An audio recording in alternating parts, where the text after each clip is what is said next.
어서 오십시오. 안녕하세요. 안녕하십니까. 네, 곰탕 뉴스 전에 수산물 반찬 이야기를 준비해 오셨다고요? 기자들이 물어봤대요. 후쿠시마 오염수가 방류된 다음에 노량진 수산시장의 매출이 늘었다. 네. 이게 어떻게 생각을 하느냐 그랬더니 이거는 가짜뉴스와 그 비과학적인 선동에 넘어가지 않는 대한민국 국민들의 성숙한 시민의식이 발현된 거다. 그리고 대통령께서 수산물을 드시는 것은 수산물이 100% 안전하다. 이것을 바로 입증하는 거다라고 얘기를 했는데 대통령실에서요? 네. 근데 대통령실에 그 이유 설명이 조금 재밌어요. 대통령이 드시는 수산물 같은 경우에 경호처 검식관이 철저하게 검사해가지고 조금이라도 이상을 하면 대통령이 드시지 못하도록 한다. 네. 이런 얘기를 했거든요.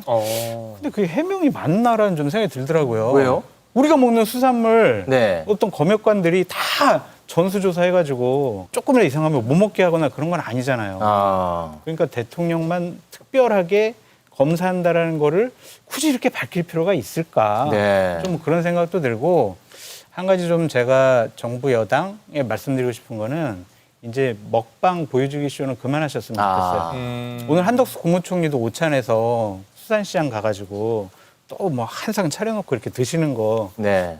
보도로 많이 나왔더라고요. 네. 그렇게 썩 이제 보기 좋은 것 같지는 않습니다. 네. 네. 아니 근데 기자님, 제가 좀 네. 궁금한 게 있는데 지금 이 시점에 우리 수산물이 위험하다고 말하는 사람이 있었나요?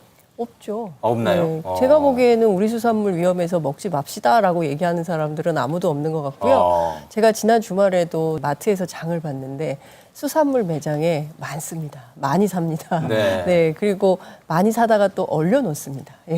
네, 그렇게 하고 있어서 제가 보기에 지금 당장 수산물 소비가 멈춰지거나 뭐 이런 상황은 아니다. 근데 중요한 것은 향후 30년간 어떤 일이 벌어질 것인가. 왜냐하면 일본 정부에서 향후 30년간 방류를 한다고 했고 그린피스 같은 환경단체들은 이게 30년일지 몇 년이 될지 알 수가 없다. 네. 이제 이런 얘기를 하고 있는 건데요. 제가 오기 전에 그 대통령실 그 경호처 확인을 했습니다. 도대체 이 식품 검역과 관련해서 어떻게 되는 거냐, 검식관이 어떤 역할을 하는 거냐 그랬더니 쉽게 표현하면 예전 같으면 이런 표현이 적절한지는 모르겠으나 기미상궁. 기미상궁과 같은 역할을 한다. 네. 뭐 현대적 의미로 하면 검식관 이렇게 불리는데요. 근데 예전에는 뭐 은수저 같은 거로 뭐 독 검사하고 검사 그랬잖아요. 아니 조선시대 실제 아니 사극 보면. 지금도 그걸 하고 있다고 하고요. 가끔 재래시장 그 여사님도 마찬가지고 재래시장 가잖아요. 근데 갈 때 미리 다 확인을 한대요. 동선을 그렇겠죠. 확인을 네. 해서 안전한 음식 100% 안전하다는 것이 확인이 돼야 드실 수 있는 거지 네. 확인되지 않는 음식은 드실 수 없답니다. 그럼 다 이미 검증이 끝난 음식들. 그렇죠. 사실상 연출이다 이렇게 봐야 될 것 같고요. 그러니까 대통령이 수산물을 먹는 것은 수산물이 100% 안전하다는 것이다가 아니라 100% 안전한 수산물을 대통령이 드시는 것이다. 네. 이렇게 바꾸는 게 맞다. 네. 이런 생각이 듭니다. 마지막 수단으로 무기한 단식을 시작합니다. 절도죄를 짓거나 사기죄를 짓거나 이렇게 소환을 받았을 때 단식하면은 수사가 없어지겠습니까? 실제 단식인지 단식 쇼인지도 의문이지만 야당의 수장의 모습을 보기보다는 관종의 DNA만 엿보일 뿐입니다.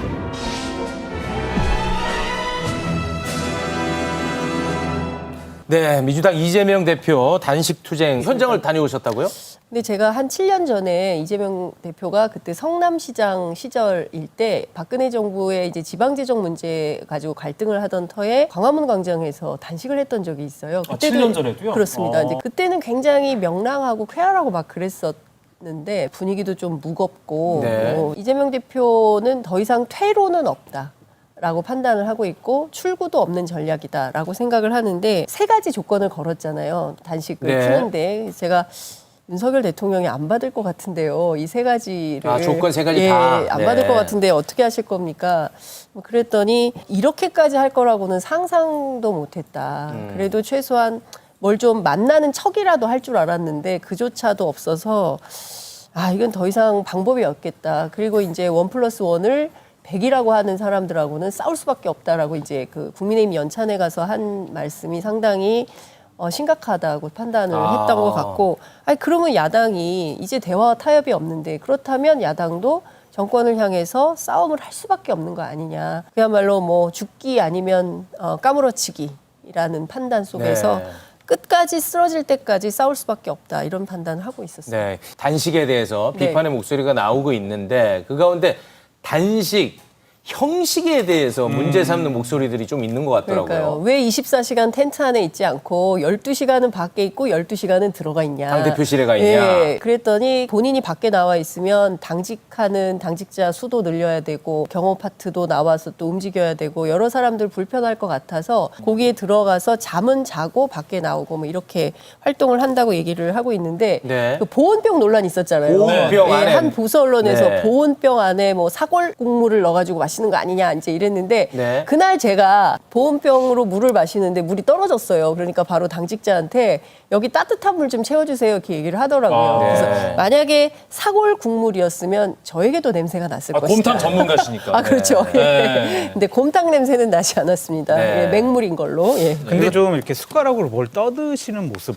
보이고 또한 무슨 보온병에 이렇게 뭐 마시는 모습을 일부러 보이는 것은 좀 적절하지 않은 것 같아요.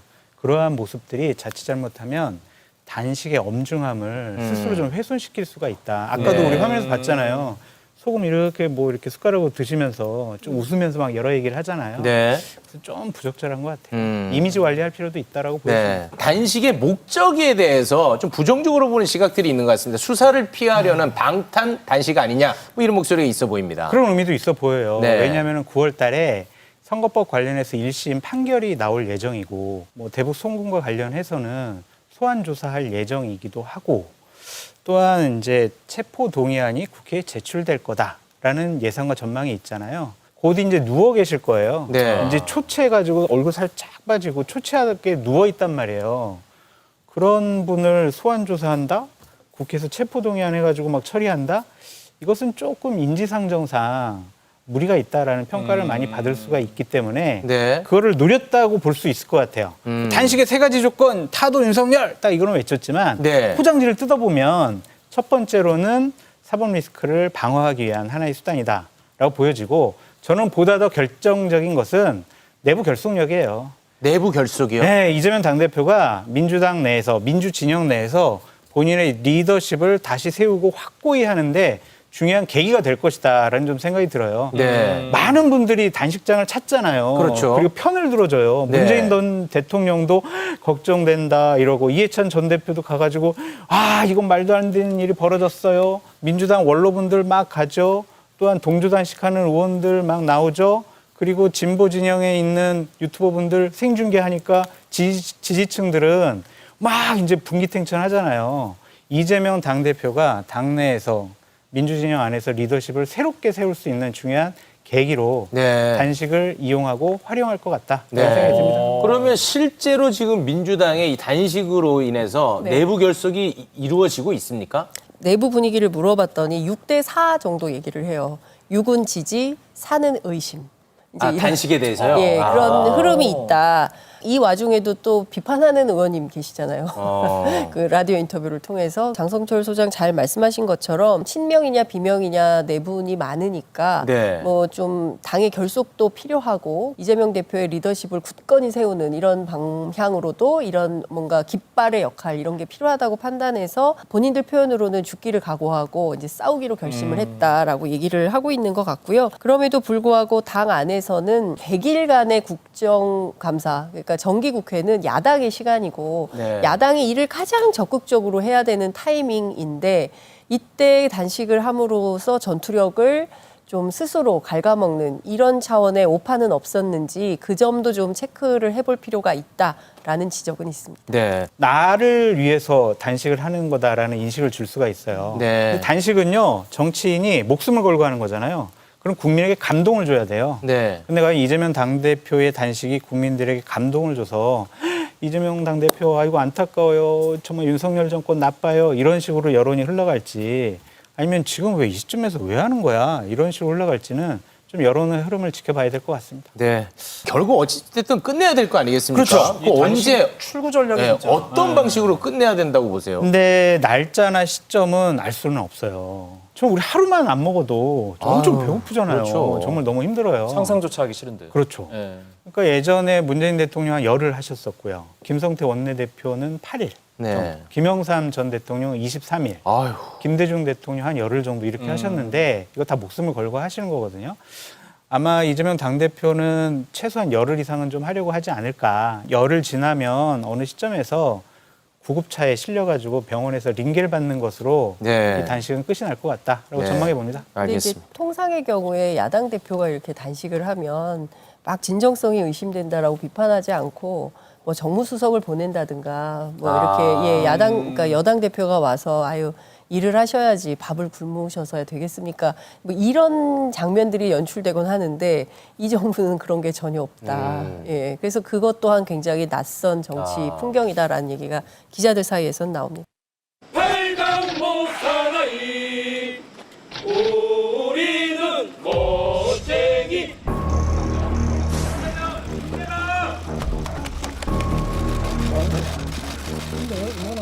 피의자는 상관의 정당한 명령에 복종하지 아니하였습니다.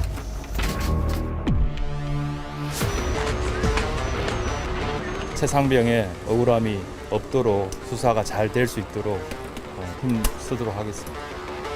수사단장의 정당한 항변 이런 부분이 군 판사로 하여금 구속영장을 기각시켰다 이렇게 보는데 장관님 견해는 좀 다르신가요? 예, 다릅니다. 장관님. 정당한 항변이라고 말씀하셨는데 장관님. 정당한 항변이 아니고 정당한 해병대 사령관의 지시를 어긴 겁니다. 장관님. 군에서는 있을 수 없는 일입니다.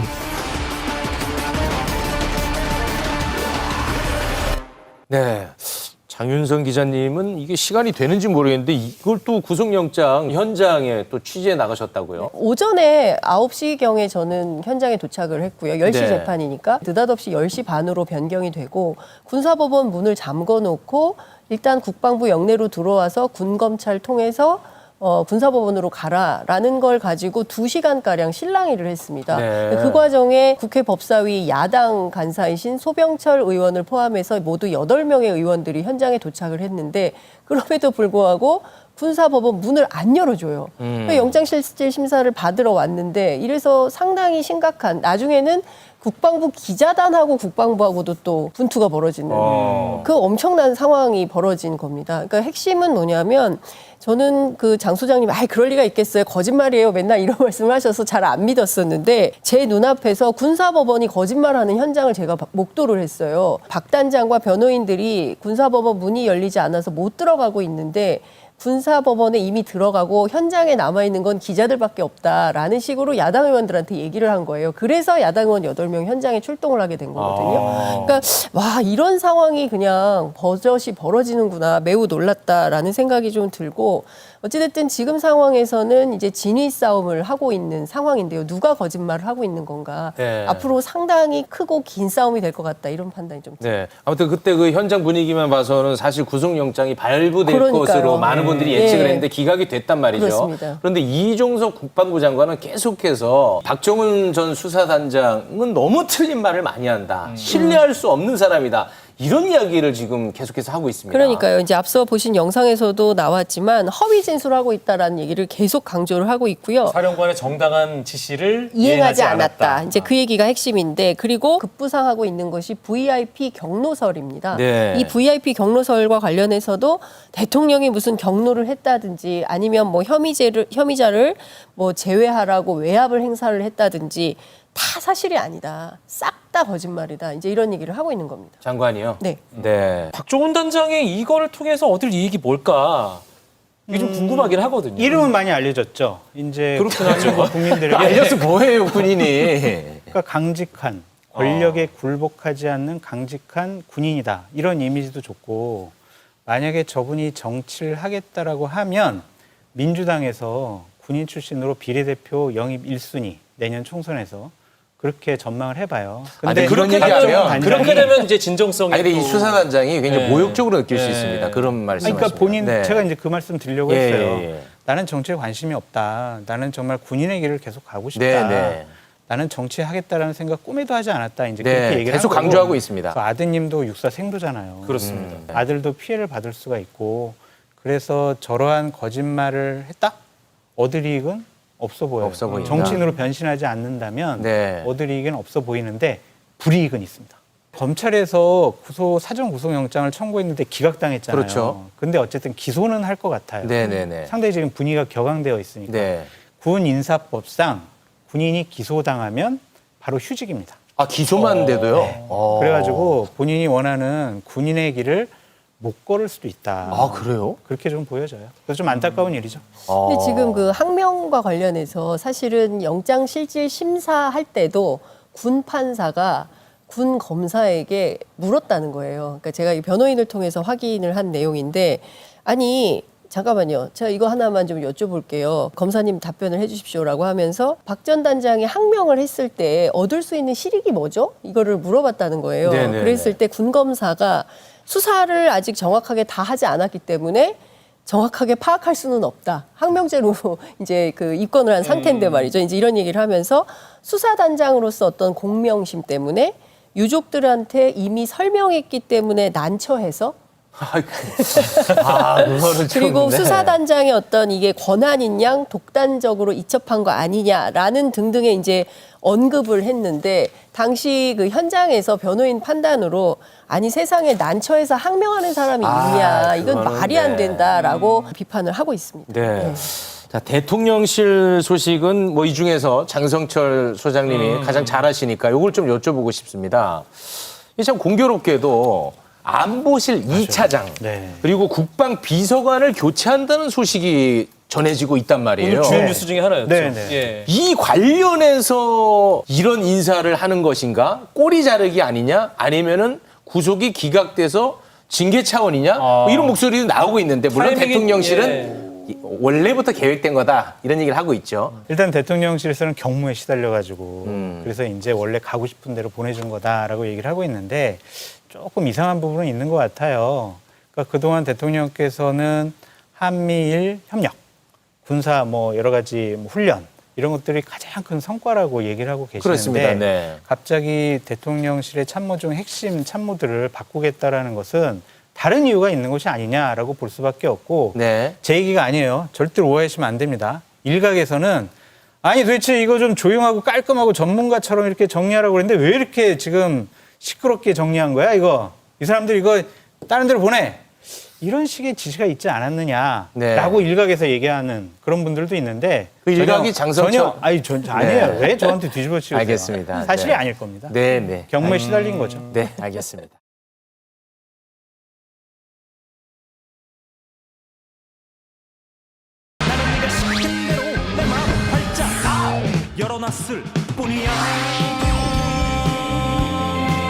두 분 감정위원 모셨습니다. 어서 오십시오. 네, 안녕하세요. 네, 두 분 다 대기하시면서 뉴스타파 보도에 대한 이야기 다 들으셨죠? 이 건에 대해서 두 분 어떻게 보고 계십니까? 짧게 한마디씩 듣고 현안으로 들어가겠습니다. 김병민 최고부터. 네, 제가 그때 3월 6일 대통령 선거를 불과 사흘 앞두고 있었던 일요일 저녁이 뉴스타파 보도였고, 그 다음에 있었던 언론들이 어떻게 보도를 했는지 좀 찾아봤습니다. 네. 보니까 그때가 산불이 굉장히 많이 나서 KBS 같은 경우는 시작부터 한 6, 7곡지의 모든 리포트를 다 산불로 쏟아냈고요. 마지막에 하나 이 뉴스타파 내용들을 언급은 했지만 윤석열 후보 측에서는 사실이 아니다라는 내용들을 한 꼭지 드라이하게 다뤘더라고요. 근데 MBC 같은 경우는 당시에 3건의 산불 보도를 하고 난 다음 무려 4꼭지를 이 뉴스타파 보도를 그대로 인용해서 선거 바로 이틀을 앞두는 상태 속에서 심각한 의혹인 것처럼 얘기를 합니다. 이처럼 언론인이 김만배 씨와 함께 돈의 거래를 바탕으로 심각한 가짜 뉴스들을 의도적으로 생산했다면 이건 대한민국 민주주의 선거를 파괴한 행위이기 때문에 네. 여기에 대한 응당한 책임이 뒤따를 거라 생각합니다. 일단 신한영림 위원장 무슨 뭐 자기 책값이 얼마라고 말하는 것은 뭐 말 같지도 않은 얘기라고 생각합니다. 이게 예를 들어서 책만 팔았다 그러면 제가 모르겠는데 어쨌거나 인터뷰가 섞여 있었잖아요. 뭐 변명의 여지가 없다고 보는데 이런 점에 대해서도 사과를 하지 않는다. 언론노조 위원장까지 했던 분으로서는 정말 품위 없는 일이라고 생각하고요. 뉴스타파가 이 문제에 대해서는 전 윤석열 대통령에게도 사과를 하는 것이 좋겠다라고 생각하고 있습니다. 그건 그거고요. 박영수 특검이 사건을 수임하고 대장동의 김만배, 박영수가 뛰어들게 된 결정적인 계기가 됐던 사건이 이 사건인 것은 변하지 않거든요. 네. 그 사실관계에 대한 파악대로 또 별도로 이루어져야 되겠죠. 그래서 이걸 다 가짜 뉴스를 묶을 것은 아니기 때문에 뭐 그 문제에 대해서는 검찰도 계속 다루고 있으니까요. 네. 민주당도 특검법을 제안해 놨고요. 좀 더 지켜봐야겠습니다. 네, 내용과 형식을 약간 갈라서 이렇게 또 평가를 해주셨네요. 네. 방송 보셨나? 아우 저놈들 MBC나 저놈들 어떻게 해야 돼요 저거. 완전히 내가 오늘 하루 종일 한 20분 동안 했어요 MBC에. 누구는 그러니까 누구는 그런 거를 외국 언론이라고 그러더라고. 네, 요거 저자들 MC도 하고 MBC 앞에 가서 우파 시민들 총동원해가지고 이 시해야 돼요. 그래요. 주변에 좀 그렇게 하세요. 네, 안 되겠어요. 그렇게 좀 전하세요. 네, 강승규 수석의 녹취가 많이 공개가 되고 있는데요. 네. 이번에는 강승규 수석의 관제 데모 의혹입니다.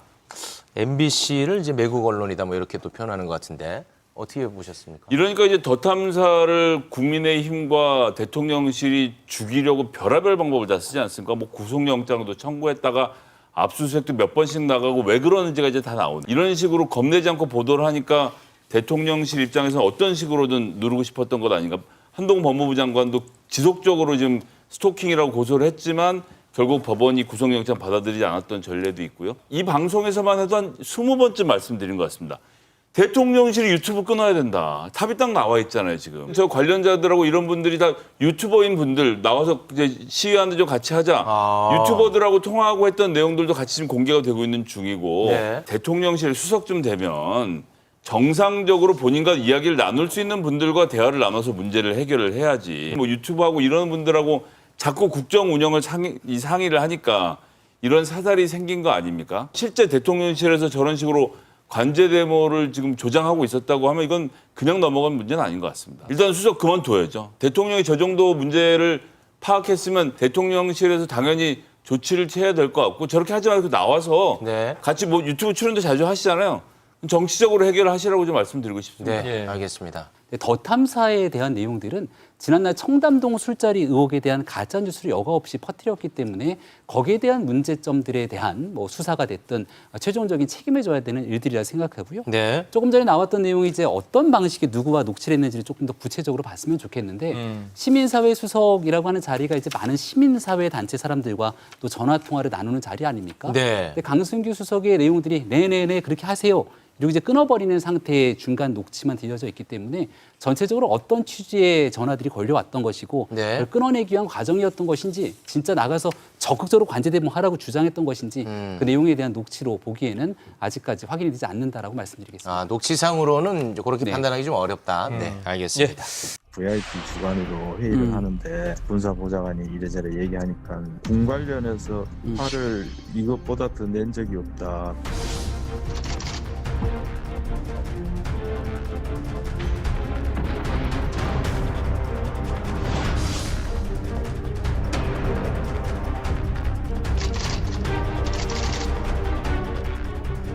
고 최상병의 억울함이 없도록 수사가 잘 될 수 있도록 힘쓰도록 하겠습니다. 지금 총리는 아니라고 이야기하지만은 조사를 하면은 당연히 결론은 직권남용으로 나올 거라고 봅니다. 증거가 넘치고 넘칩니다. 직권남용이 분명하고 대통령이 법 위반한 것이 분명한 사실입니다. 법 위반하면 결과는 어떻게 됩니까? 탄핵 갈 수 있는 소지가 충분히 있다는 말씀 분명히 드립니다.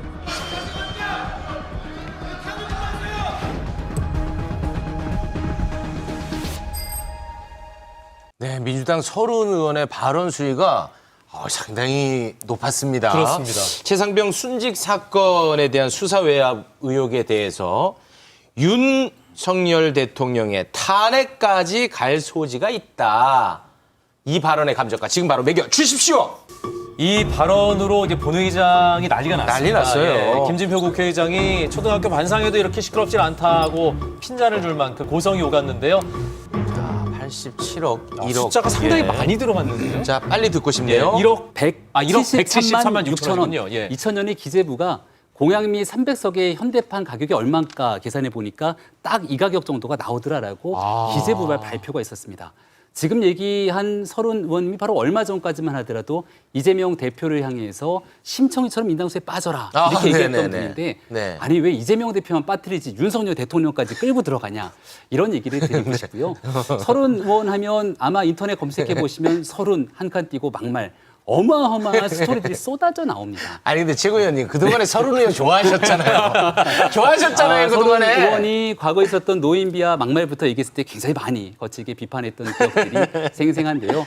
과도한 막말들을 쏟아내게 되는 게 네. 서른 의원 본인뿐 아니라 민주당에도 도움이 되지 않는다 네. 말씀드립니다. 아니 근데 그동안에 서른 의원이 이재명 대표 네네. 비판할 때마다 민주당은 서른 의원 말에 귀 기울여라 이거 항상 소리치셨던 분인데 그랬던가요? 많이 좀 바뀌었네요. 네.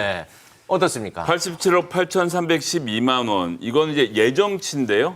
고 이해람 중사 사건 관련 특검할 때 국회 예산정책처에서 뽑았던 특검 비용입니다. 뭐 실제로 어떻게 쓰게 되는지 아직 결산이 안 나왔으니까 정확히 모르겠는데 이런 정도 비용이 든다고 하는 것인데 최상병 문제는 결국 특검으로 갈 수밖에 없다는 말씀을 드리는 것이고요. 네.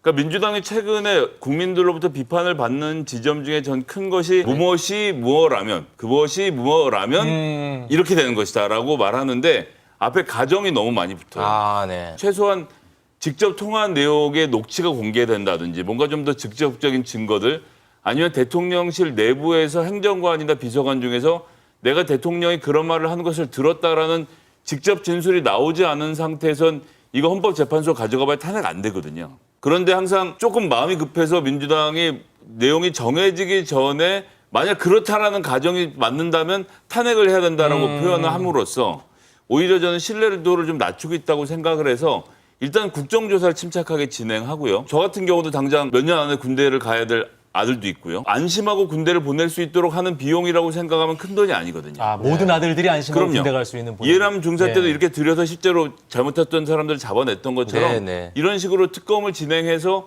대통령실까지 다 확인하는 절차를 좀 밟았으면 좋겠습니다. 네. 지금 이제 최상병 수사 무마 의혹이 터지면서 군 관련해서 굉장히 많은 집중을 받고 있지 않습니까? 그런데 이런 상황에서 국가안보실 2차장 그리고 국방비서관 그리고 국방부 장관까지 교체된다는 교체설이 지금 돌고 있습니다. 물론 이제 대통령실에서는 이 건은 뭐 최상병 건과는 아무 관련 없는 인사다 뭐 이렇게 얘기하고 있지만 어떻게 보십니까?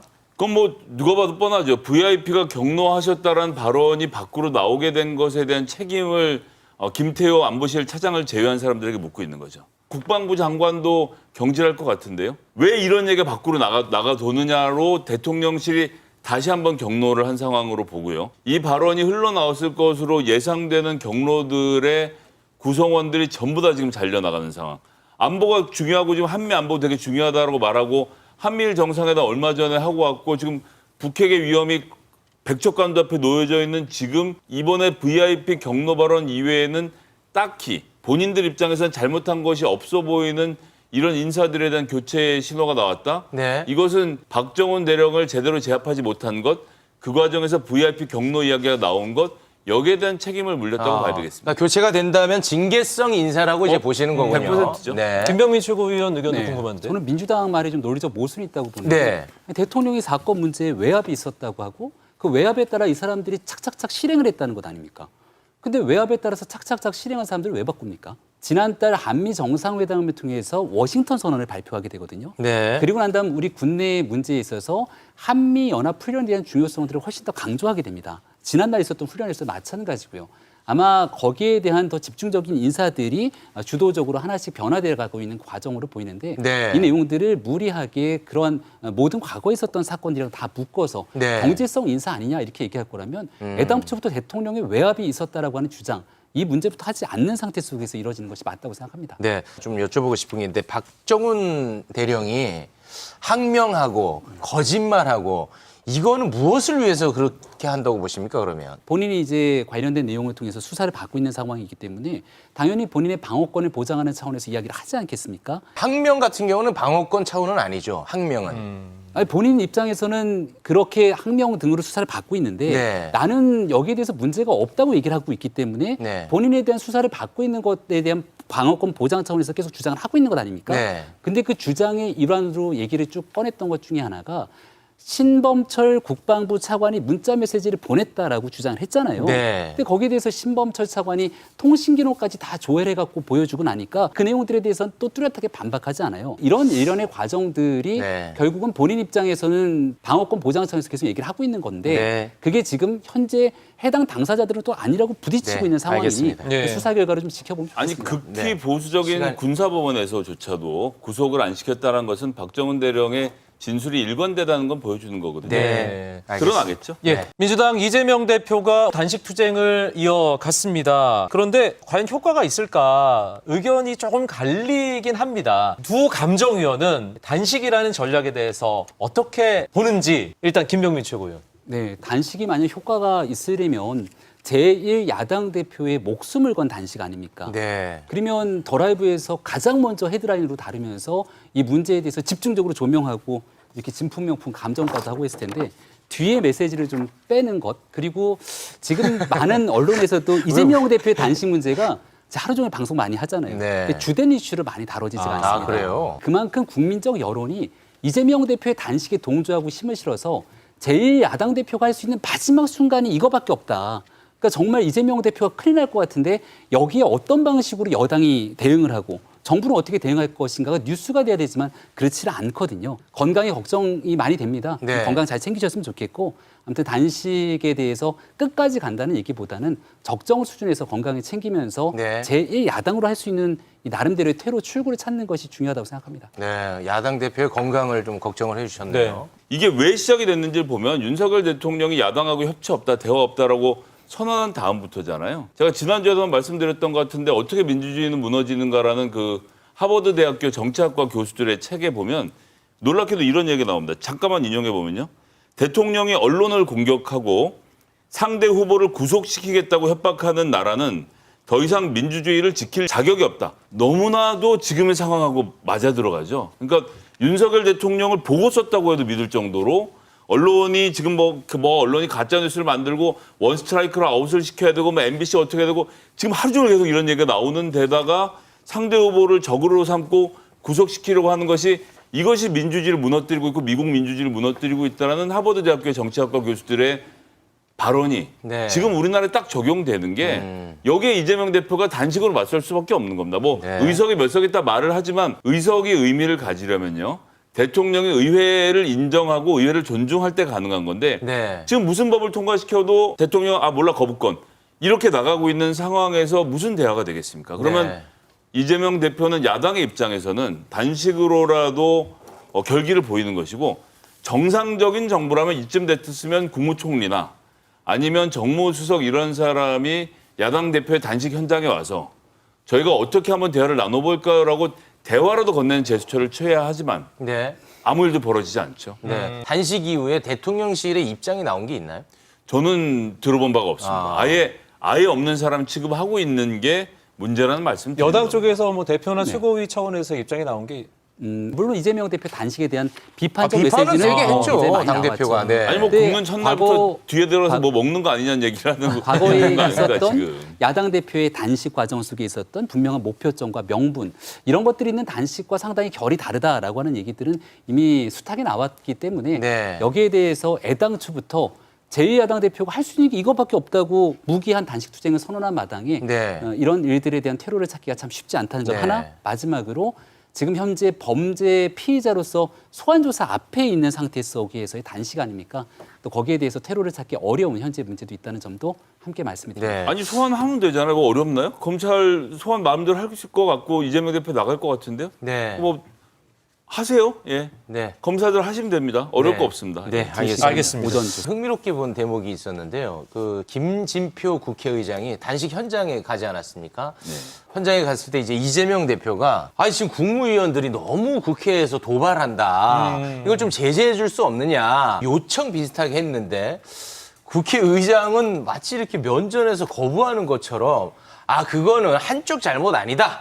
여야 다 잘못하는 거다. 서로 존중해야 된다. 이런 발언을 했거든요. 이거 어떻게 보십니까? 그거를 대통령한테 가서 하셨어야죠. 김진표 의장이. 왜냐하면 대통령이 국무위원들에게 나가서 싸우라.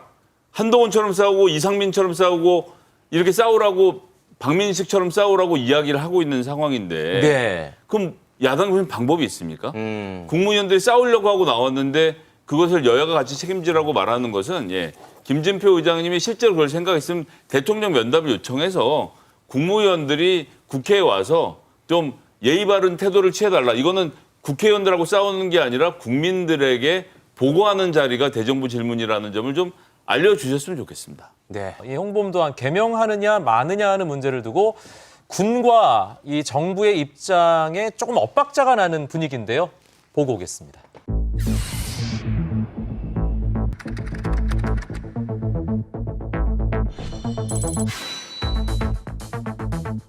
홍범도함 이름 바꾸는 것도 지금 검토를 하고 있는 거예요. 뭐 필요하다면 검토할 수 있다고 생각합니다. 해군 서동호 팀장입니다. 지금 기자분들 혹시나 오해하고 계실 것 같아서 다시 한번 명확히 말씀드립니다.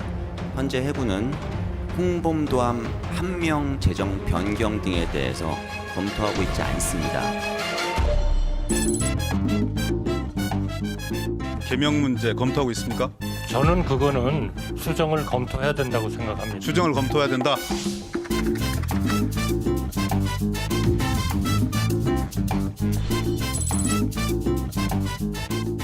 이 홍범도함 명칭에 대해서는 검토가 필요하지 않겠나 이렇게 보고 있습니다. 지금 어떤 결정이 된 것은 아닙니다. 그런 검토의 필요성이 있다는 생각을 하는 것이고 그래서 해군의 의견을 충분히 들어서 반영하게 될 것입니다.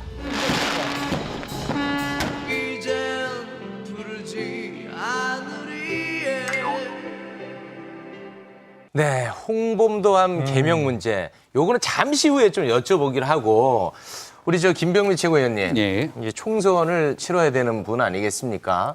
솔직히 단도직입적으로 여쭤보겠습니다. 홍범도 장군 이슈 이거 빨리 좀 끝났으면 좋겠죠. 거의 정리가 좀 돼 있는 상황으로 보이는데 기자들의 물음도 있었습니다만은 야당에서 계속 그 문제를 제기하고 있거든요. 이미 정부 여당에서는 홍범도 장군의 봉오동 전투를 비롯해서 독립운동사의 길이 남을 그런 족적에 대해서 높이 평가한다는 얘기를 쭉 하고 있습니다. 높이 평가하는 거 맞습니까? 그럼요. 네. 홍범도 장군의 전 생애 과정 속에서 가장 높게 우리 역사에 기록돼야 되는 건 누가 뭐래도 독립운동을 했던 그 빛나는 정신 아니겠습니까? 네. 그분들의 그 부분에 가장 높게 평가해야 되는데 전생의 과정에서 이제 후반부에 있었던 일들 때문에 다소 논란이 생기는 과정들이 있으니 그런 의견들도 수렴해서 이제 육사가 좀 결정하고 하도록 정리를 하겠다는 겁니다. 근데 여기에 대해서 정치적인 메시지들이 계속해서 섞여 나오다 보니까 결국은 공방들이 계속 커지게 되는 것처럼 비춰지는데 홍범도 장군에 대한 이 생애가 잘못 폄훼돼서는 안 된다고 생각을 합니다. 그래서 그 부분을 수차례 언급드리고 있는 상황임에도 불구하고 이런 내용들이 더 이상 정치적으로 좀 활용되지는 않았으면 좋겠다고 생각합니다. 네, 그럼 일단 그 흉상 이전에 대해서 공을 기리기 위한 과정이다. 어떻게 보십니까? 아니죠.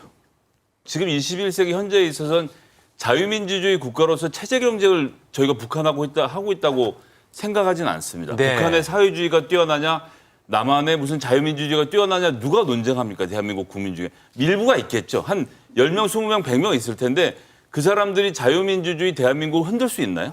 이걸 좀 현실로 받아들이는 게 중요한데 이걸 못 받아들이고 있는 것이 뉴라이트라는 이념 집단의 문제인데 뉴라이트 이념 집단이 어쩌다가 대통령실까지 들어가서 대통령에게 영향을 미치고 있는지가 정말 두렵습니다. 이번에 기념물 재배치위원회라는 게 육사에 구성되어 있었어요. 실무진이 드러나지 않고 있다가 오늘 민주당 정성호 의원이 찾아냈는데 바로 나종남 육사 군사학과 교수가 실무총괄 책임자인 간사를 맡고 있었는데 이 사람이 어떤 사람이냐면 한국현대사학회라는 뉴라이트 조직의 창립준비위원으로 이름을 넣었었고 2016년에 박근혜 정부가 시도했던 역사학 교과서 국정교과서 추진했을 때 지필진 중에 육사에서 들어갔던 사람입니다. 그러니까 이런 뉴라이트적 인물들이 기념물 재배치위원회를 맡아서 저거 치워 정한 거예요. 굉장히 심각한 문제인 겁니다. 극우의 아주 분파에 있는 뉴라이트가 지금 보수 세력 전체를 집어삼키려고 하고 있는 이런 상황.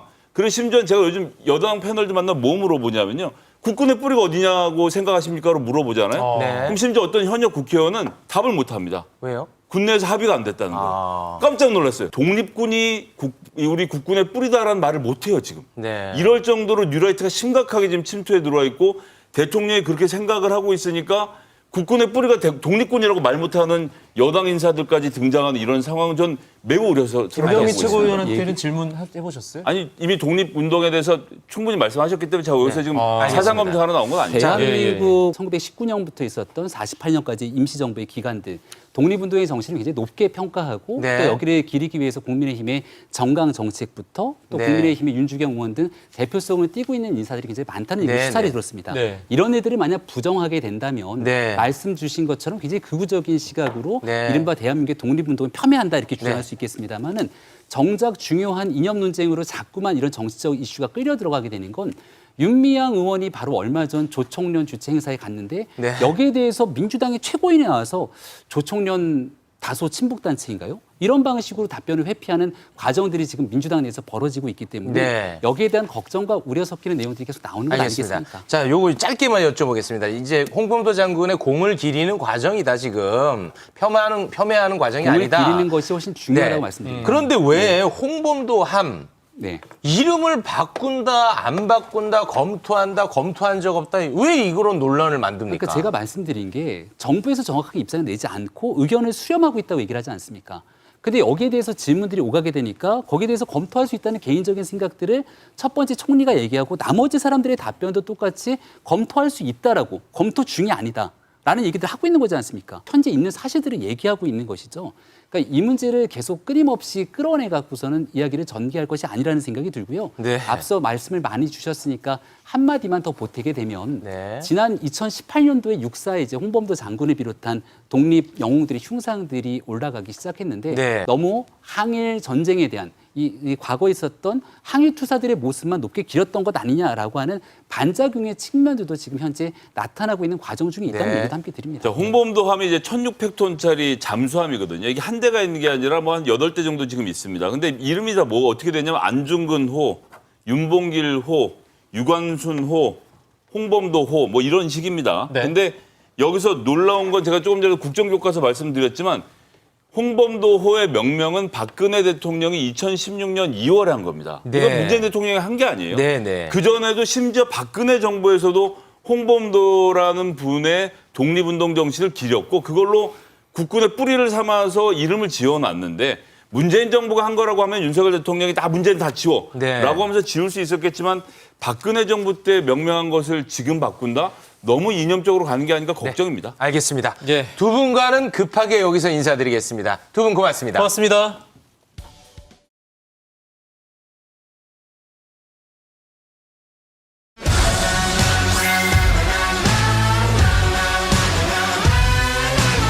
여의도 마이너리그 이현주, 김용남 전 의원 나오셨고요.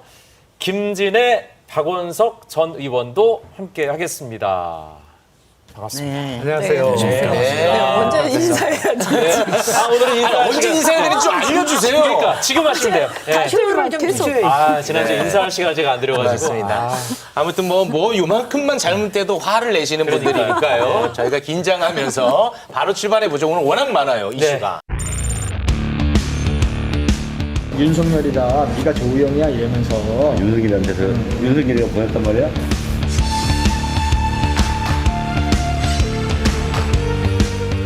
당선자를 윤석열에서 이재명으로 바꾸기 위해 자행되었던 시대의 대선 공작으로 민주당의 연류를 의심할 수밖에 없는 상황입니다. 국힘당에서는 이거를 국면 전환용 카드로 쓰려고 하는 것을 보인다. 홍범도 장군을 비롯해서 이념 프레임이라든가 또 친일 프레임을 벗어나기 위해서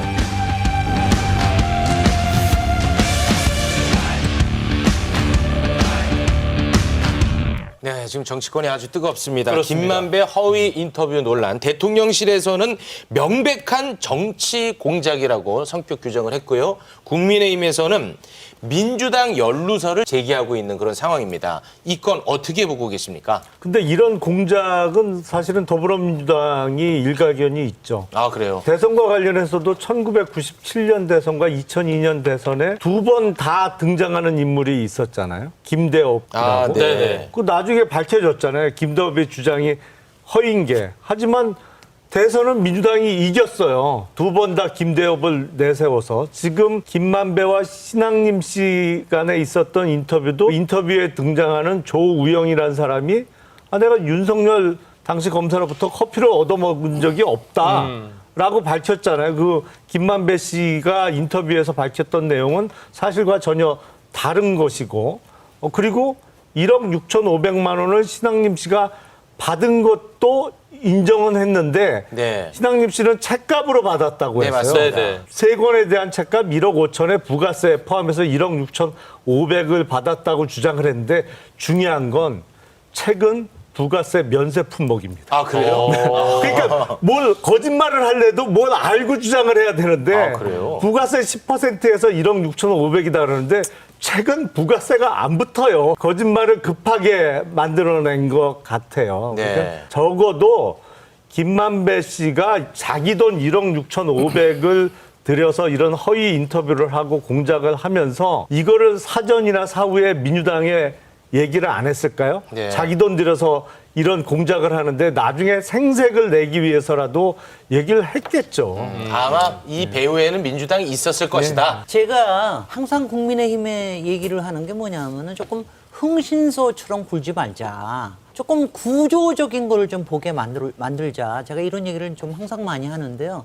이번 건도 보면은 아주 마이너한 거 가지고 흥신소처럼 우리의 주의를 딴 데로 돌리자고 하는 그런 게 아닌가 하는 생각이 저는 듭니다.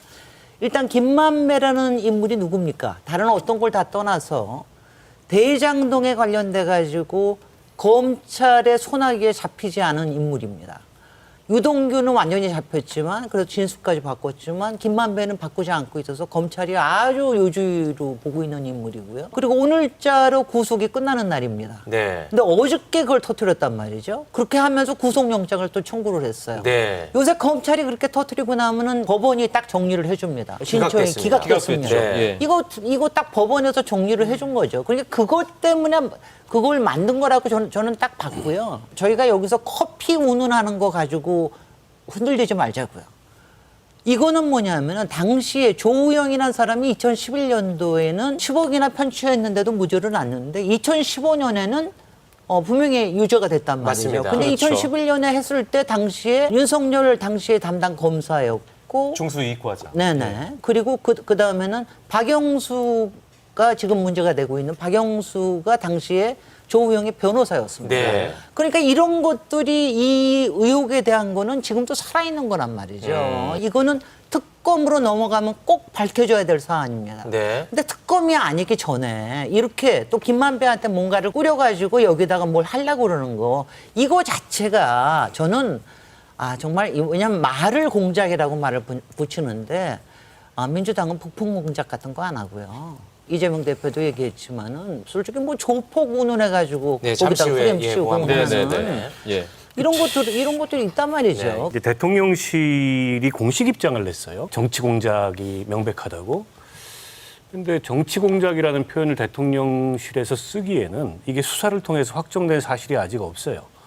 그러니까 지금 확정된 사실은 인터뷰가 있었고, 네. 그리고 신앙림 씨가 조금 납득하기 어려운 돈을 받았고, 네. 그리고 뉴스타파에서 그게 대선 3일 전에 보도됐고. 네. 근데 과연 그 인터뷰가 처음부터 신앙림 씨가 허위인 것을 알고서 김만배와 공모해서 조작을 한 건지, 김만배 씨의 전원성 주장인데 그 전원성 주장인 쟁점이 많아요. 지금 이제 앞서 김진애 의원님도 얘기하셨듯이 2011년도에 대검 중수부의 수사가 이상한 건 맞습니다. 나중에 그게 수사 결과가 뒤집혔잖아요. 2015년도에. 근데 그거를 이렇게 공작이라고 단언하는 것 자체가 일종의 수사 가이드라인 될 수 있어요. 그러면 검찰의 수사는 공작을 상대한 수사가 돼야 돼요. 대통령실이 저렇게 나오면. 그런데다가 여당에서는 민주당 연루설까지 들고 나갔어요. 네네네. 근데 해당 시점을 보면 2021년 9월 달은 민주당 경선 초기였습니다. 대장동 사건도 언론에 보도되기 시작한 초기였어요. 네. 근데 그때 이미 이재명이 후보로 확정돼서 이 문제로 인해서 대선의 코너에 몰릴 것을 예상하고 김만배와 민주당과 이재명이 다 내통해가지고 그때부터 이걸 공작에 판을 짰다? 이건 과도한 억측이잖아요. 인터뷰 시점을 지금 말씀하시는 거죠? 네, 그래서 제가 보기에는 오히려 지금 대통령실이 이거를 공작이라고 딱 규정을 하고 확정된 사실이 없는데 이걸 민주당 연루설로 몰고 가는 것 자체가 공작이다. 그 프레임을 그렇게 끌고 갈 수 있는 사안이 아니에요. 네, 수사 가이드라인으로 보시는 것 같습니다. 이현주 의원님.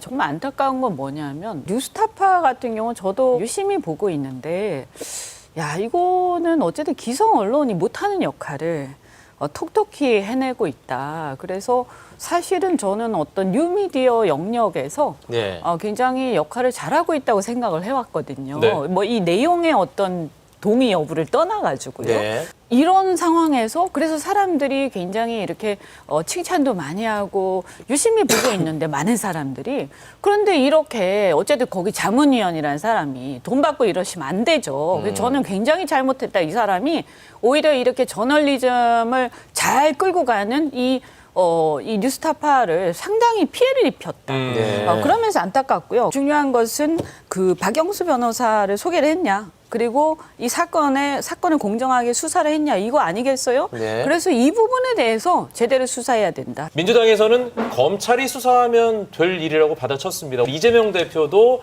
뭐 단식 중이지만 입장을 밝혔는데요. 보고 오시죠. 대선 공작 예로 치면은 국민의힘이 조직폭력배 동원해가지고 나한테 조폭 자금 20억 줬다. 이런 게 진짜 선거 공작 아닙니까? 근데 그거 무혐의했다가 법원이 기소 결정했어요. 적반하장, 보안무치, 대표적 사례지.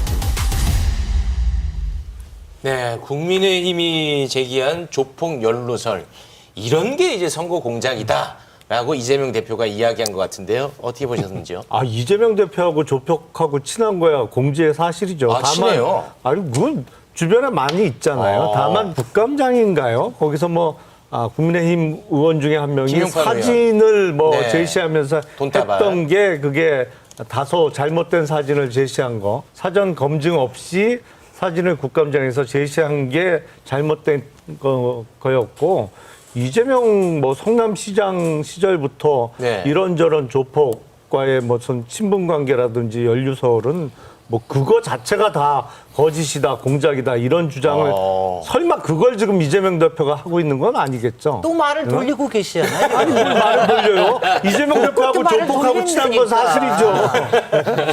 그리고 제가 잠깐만요. 본질에 들어오세요. 김만배의 허위 인터뷰 공작과 민주당과의 사전 교감이 있었을 것으로 생각되는 측면이 네. 인터뷰는 2021년 9월에 했다는 거 아니에요. 그렇죠. 근데 그 이후에 이재명 당시 대선 후보가 정말 엉뚱한 얘기를 해요. 대장동 사건의 몸통은 윤석열 후보다 이런 주장을 한 적이 있잖아요. 누가 들어도 그때 뜬금없는 이야기였는데 네. 그 이후에 민주당 분들이 그 인터뷰 내용을 갖고 거봐라 맞지 않느냐 부산저축은행 관련해서 그것부터 시작된 거다라는 주장을 또 일제히 했거든요. 네. 선거 전에.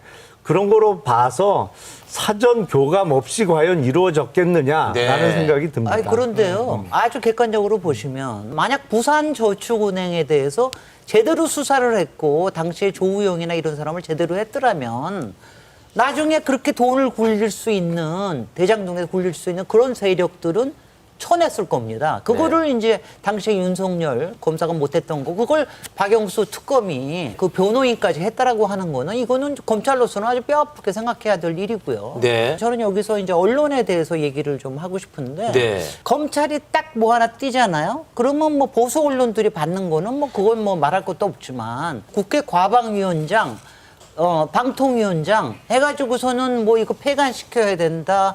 또 뭐라 그랬죠? 이걸 보고 국기문란이다.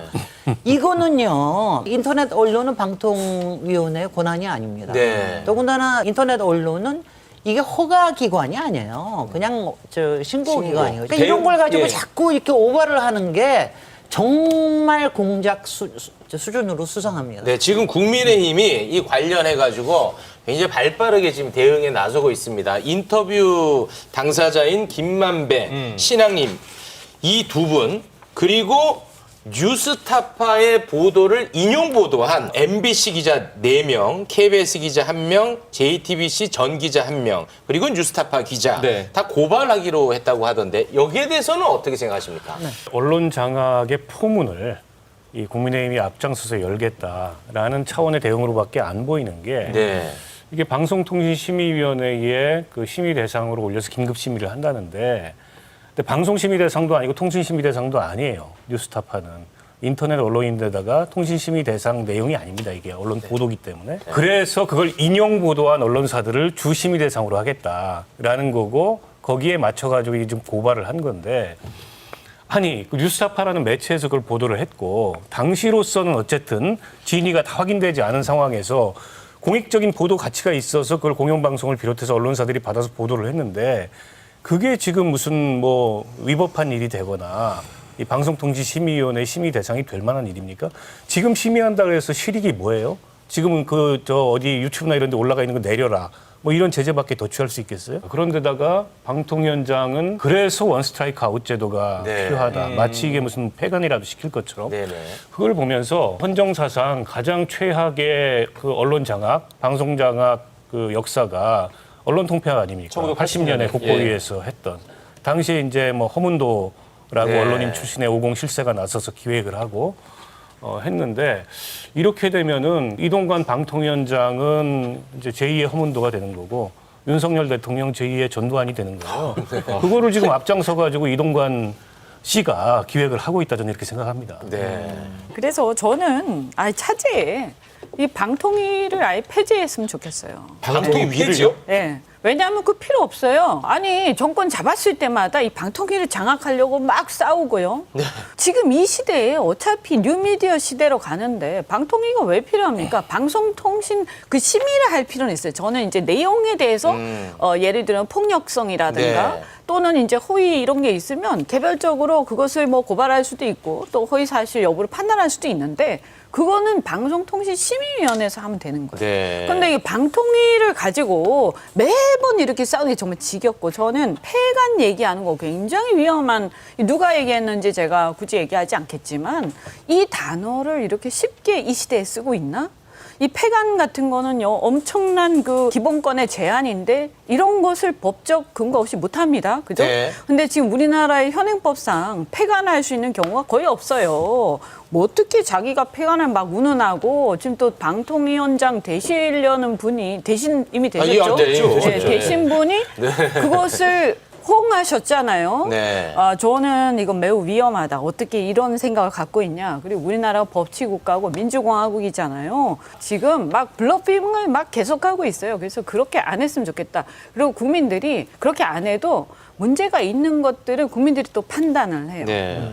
제가 한 가지만 지적하자면은 여기서 지금 MBC 기자 4명, KBS 기자 1명, JTBC 기자 한 명을 했는데 이걸 인용 보도를 이 사람만 했다는 거예요. 왜냐하면 저는 믿어지지가 않는 게 이 정도의 뉴스 가치가 있다 그럴 것 같으면은 아무리 사흘 전이라도 거의 전 언론이 인용 보도를 했을 겁니다. 대부분의 언론이 찾아보셔야 되고요. 이렇게 선택적으로 기소하는 거는 목적이 또 딱 보입니다. 왜 그렇다고 보십니까? 표적해가지고서는 앞으로 공작하려는 거죠. 알겠습니다. 언론의 자유나 그 법치나 뭐 민주주의하고 관련해서 조금 오해들을 하시는 것 같은데 만약 이 사안이 미국에서 벌어졌다. 언론인이라는 사람이 돈을 받고 허위 내용의 인터뷰를 하고 그게 보도가 나갔다. 그러면 그 언론사 폐간 당했을까요? 아니면 문을 닫게 됐을까요? 뭐 그대로 언론사가 살아 있었을까요? 방법은 다르지만 미국 같으면 문 닫을 수밖에 없습니다. 왜냐하면 징벌적 손해배상을 어마어마하게 당하기 때문에 문 닫게 돼 있어요. 그게 우리나라에서는 여태까지 안 됐던 거죠. 외국 같은 경우에는 민사적인 방법으로 그런 언론인이 돈 받고 허위 내용을 보도해갖고 타인의 명예를 훼손했으면 그게 고의 또는 중과실로 그런 일이 벌어졌으면 그 언론사 문 닫게 돼 있습니다. 우리나라가 그게 안 되고 있었던 것이죠. 그 얘기는 잘 하셨는데 저야말로 제가 외국계 회사에서 그런 일을 많이 해봤어요. 외국의 그 상황과 우리나라의 상황을 잘 알아요. 근데 말씀하신 대로 고의 중과실이 있으면 매우 심하게 처벌하는 건 맞아요. 징벌적 손해배상 제도에서. 왜냐하면 그 징벌적 손해배상 제도가 있어서 굉장히 무겁습니다. 근데 말씀드린 대로 고의 중과실이 있어야 되고요. 그리고 허위 사실도 밝혀진 다음에 얘기해요. 아직 그 부분은 안 밝혀졌으니까. 그래서 이것이 개인의 문제인지 언론사의 문제인지 이런 것들 아직 알 수가 없고요. 그래서 그것을 지금 예단해서 우리가 막 말하기는 좀 부적절해 제가 볼 때는. 그 대신에 언론의 자유와 표현의 자유는 굉장히 광범위하게 인정을 해줘요. 네. 이렇게 막 패간 우는 함부로 얘기하면 그 큰일 납니다. 네네. 권한도 없습니다. 네, 알겠습니다. 자, 공교롭게도 요즘 인터넷 언론사 이슈가 굉장히 핫합니다. 윤석열 대통령이 국민의힘 입당하기 전에 한 인사와 통화했던 녹취입니다. 이준석이 아무리 까불어봤자 3개월짜리다. 당원들 늘려서 국민의힘 내부를 뒤집어 엎고 3개월 안에 승부를 보겠다. 민주당보다 국힘을 싫어한다. 하지만 정권 교체를 하려면 국민의힘을 플랫폼을 할 수밖에 없다라는 그런 내용이 담겨 있었고요. 대통령 하러 나온 사람은 아니다. 대통령 자리 자체가 귀찮다. 이게 윤석열 입당 전에. 네. 이 녹취가 공개가 되고 저는 국민의힘 정치인들이 어떻게 생각하고 있을지가 진짜 궁금하거든요. 왜냐하면 이준석 대표 그리고 국민의힘 관련해서 굉장히 비판적인 목소리를 많이 내더라고요. 더 싫어한다 뭐 이런 얘기도 들어 있었거든요. 이준석 전 대표 싫어하는 거야 뭐 다 알려져 있는 사실 아니에요? 국민의힘 자체에 사실 대해서 들어온 다음에 갈등이 있는 줄 알았거든요. 보기에 따라서는 뭐 그 전부터 좀 곱게 안 보였을 수 있겠죠. 시각에 따라서는. 근데 국민의힘 오랜 당원 입장에서는 결코 기분 좋은 얘기는 아니죠. 기분 좋은 얘기는 아니고 그건 틀림없는데 사실은 국민의힘이 반성해야 될 점이 있어요.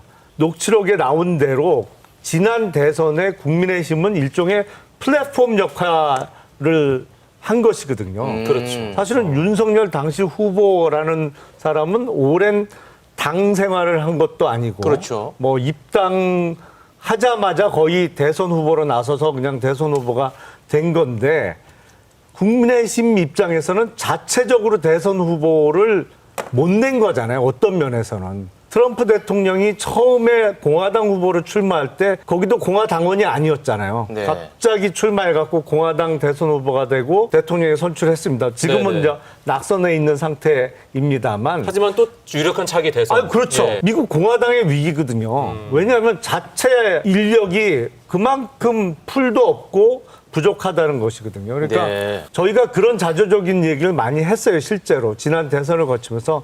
이제 국민의힘은 완전히 플랫폼이 된 거야. 자체 후보도 못 내고 뭐 일종의 후보를 빌려오다시피 해서 대선을 치를 수밖에 없는 상황이야. 근데 기분은 나쁘지만 반성해야 될 점은 있는 거죠. 여기서요. 우리 잠깐 있고 저기 내전을 좀 부추깁시다. 저기 지금 이현주 의원이 지금 얘기하실 타임이지 내전을 좀 만들어드리겠습니다. 진행을 잘하시네요. 뭐 다 좋다 이거예요. 그래서 국민의힘을 대통령이 되시고 또 들어오셔가지고 국민의힘이 더 좋아졌냐 이거예요. 저는 그 전에 뭔가 바뀌려고 막 몸부림치던 국민의힘은 온데간데 없고요. 지금 훨씬 더 악화됐다. 박근혜 대통령 때 그때보다도 더 극우 쪽으로 갔고 그런 걸 다 떠나가지고 이게 보수도 아니고 자유도 아니고 뭔지 모르겠어요. 그리고 당의 정체성 자체도 없어졌고 그냥 이익만을 향해서 자리와 이익만을 향해서 막 달려가는 당이 돼가고 있어요. 그래서 이거는 그 후보가 오셔가지고 당을 구한 게 아니고 지금 보면 당이 수렁에 빠져 있어요. 그래서 대통령이 오히려 대통령과 연동되면서 지지율도 같이 떨어지고 있고요. 대통령이 안 바뀌시면 당이 같이 몰락합니다. 지금 이 상황에서 지금 굉장히 심각한 위기다. 저는 이렇게 봅니다. 저는 짧게.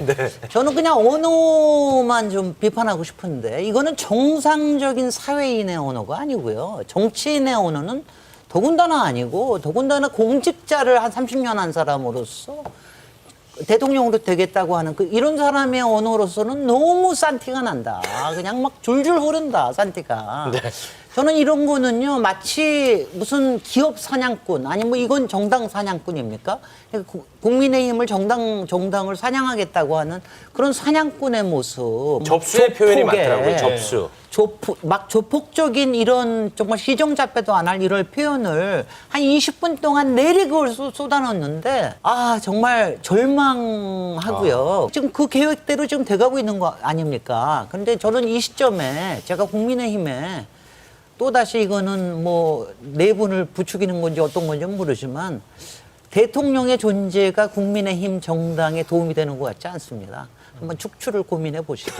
네 분을 지금 부추기고 계시고요. 예, 박원석 의원님. 아니, 그러니까 제일 심각한 문제는 저 보도가 나오게 된 경위입니다. 그러니까 저게 결국에는 그 대통령 후보도 되기 전에 사적인 통화고 네. 내용이 굉장히 거친데 윤 대통령 스타일에 우리 국민들도 많이 익숙해져가지고 놀랍지는 않아요. 아니, 연천에 가서 마이크 잡고 공식적인 속상에서 했던 얘기하고 비교해봐도 크게 다르지 않거든요.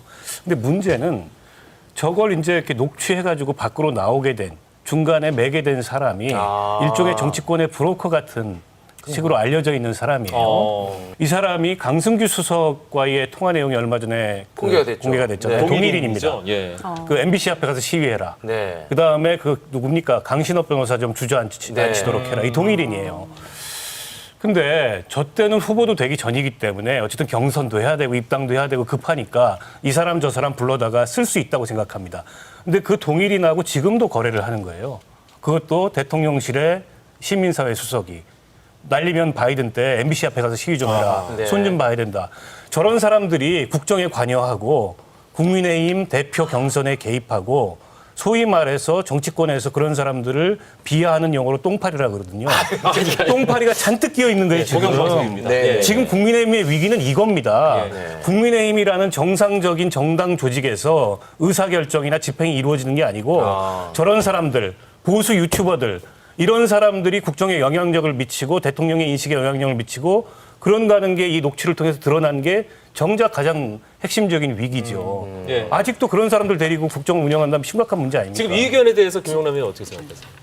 일부 인정하죠. 인정합니까? 저도 뭐 문제점에 대해서 고민을 하고 있습니다. 근데 사실은 선거 때는 모든 사람에게 도움을 요청을 하죠.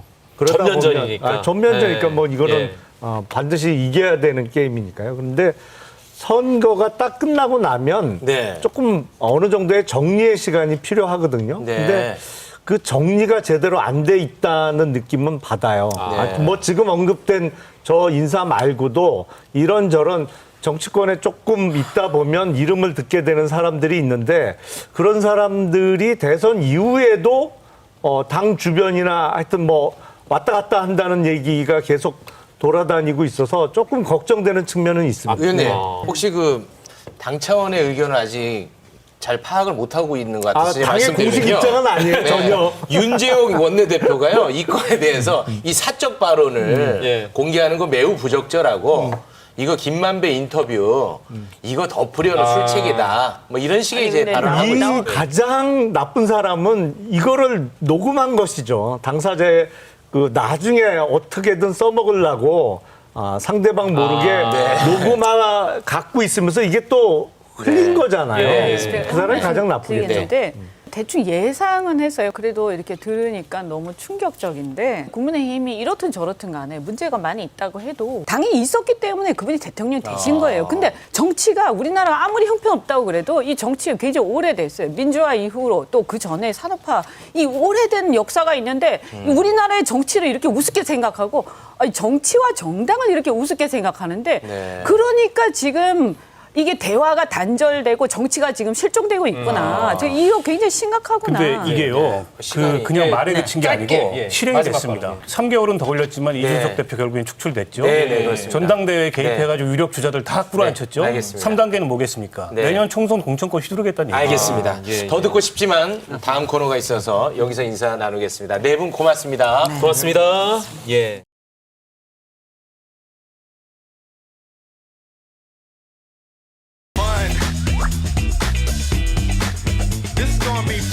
오리는 꽥꽥 오리는 꽥꽥 염소는 매 누구보다 당을 사랑하지만 아무도 몰라주는 여의도 미운 오리들 특집.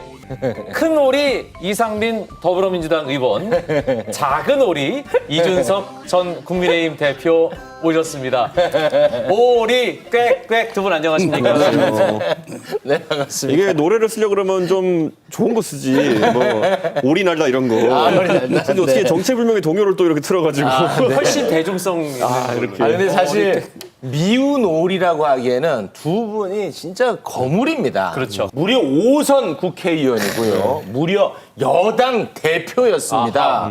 두 분은 뭐 솔직히 뭐 당내에서 가장 미움 많이 받는 분들로 알고 있는데 누구 신세가 더 좀 처량하다고 보십니까?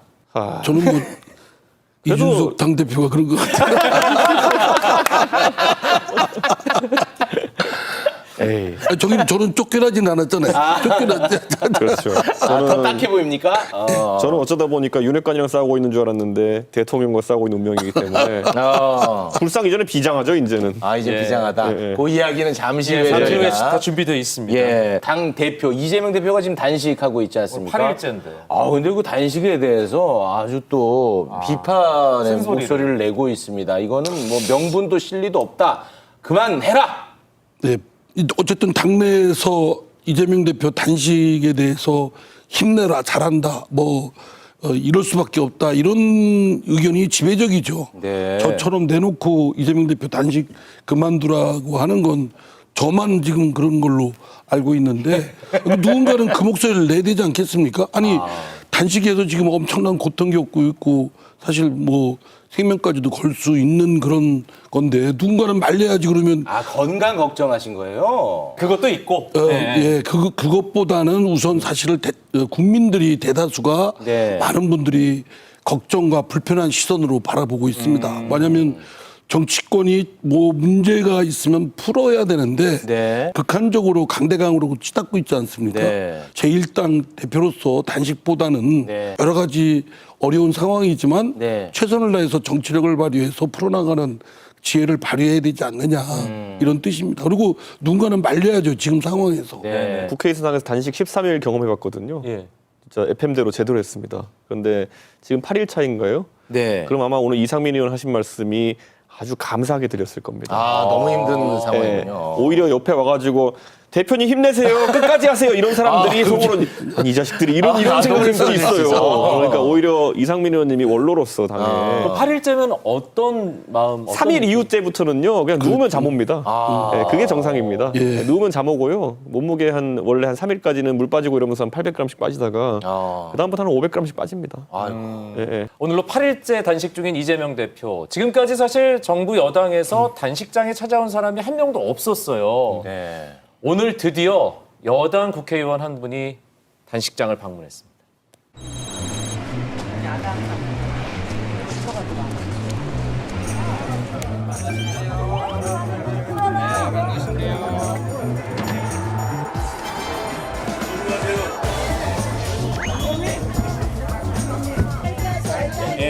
어제 본회의장에서 민주당 의원님들이 저를 향해서 빨갱이, 북한에서 온 쓰레기, 공산당 부역자, 아니 이런 말이 이거 국회 그것도 본회의 대정부질의장에서 이거 할 수 있습니까? 태영호 의원이 민주당에 의해서 뭐라고 했어요 그 자리에서? 대표님 가만두면 안 됩니다. 이거는 당에서 출당시키고 그리고 국회의원직 이거 대표님께서 책임지고 이거 박탈시켜야 됩니다. 당신이 한 얘기를 생각해봐.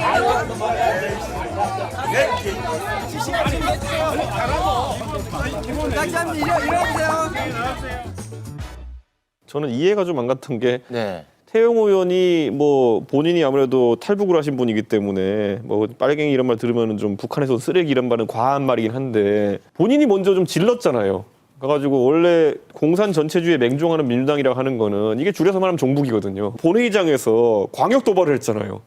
야, 이 종북아 이렇게 한 다음에 본인한테 반박이 오니까 이건 가서 제명해야 됩니다. 이렇게 한다는 거는 동료한테 종북이라는 것도 심각한 상황이거든요, 사실. 근데 우리가 이걸 풀어가지고 공산 전체주의에 맹종하는 민주당이라고 하는 거는 이런 거예요. 친일파를 풀어서 말하면 일본에게 맹종하는 사람 이런 거인 것처럼 그러니까 종북이라고 한 거예요. 그러니까 저는 이거를 굳이 제 생각에 윤리위로 들고 나가면 쌍방과실 뜰 것 같거든요. 이걸 왜 지금 하시는지 모르겠지만 그래서 많은 사람들이 태영호 의원이 좀 정치적인 의도가 있었을 것이다라 보는 시각이 있는 것 같아요. 그게 어떤 의미죠? 봐주세요. 뭘 봐줘요? 절 좀 봐주세요.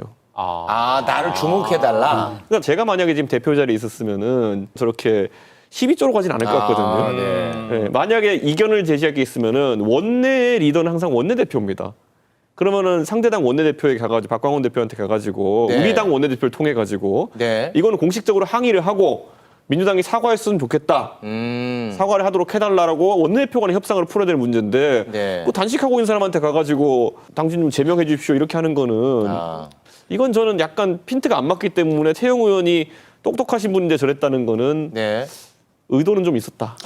원래 태영호 의원이 대정부 질문할 때도 도발을 했거든요. 민주당 의원들에 대해서. 공산당과 중국공산당 다 뭐 같은 이다. 아니 후쿠시마 오염수 방류에 대해서 비판하는 것이 공산당과 똑같이 이렇게 치환을 해야 될 이유도 근거도 없는 것이고. 근데 그렇게 막 하면서 상대의 자극을 하고 오늘 더구나 이재명 대표가 지금 말씀하신 대로 그 단식 8일째인데 좀 본인으로서는 상당히 힘들고 좀 고통 속에 있는 상황인데 거기다 가서 그 얘기를 하는 건 일륜으로도 저건 저 비난을 피하기 어려울 거라고 봅니다. 저는 그게 왜 그러냐면은 사실 태영호 의원이 원래 직업이 외교관입니다. 그렇죠. 외교관은 기본적으로 TPO와 매너에 대해서 굉장히 교육을 많이 받습니다. 특히 저분이 외교관을 하셨던 나라는 그거 잘못하면 아오지 가는 나라예요. 그러니까 저는 그런 상황 속에서 지금 저 상황에서 대상이 올바른가. 그러니까 내가 원내에서 있었던 본회의장에 있었던 일을 가지고 단식하는 사람한테 가서 말하는 게 옳으냐.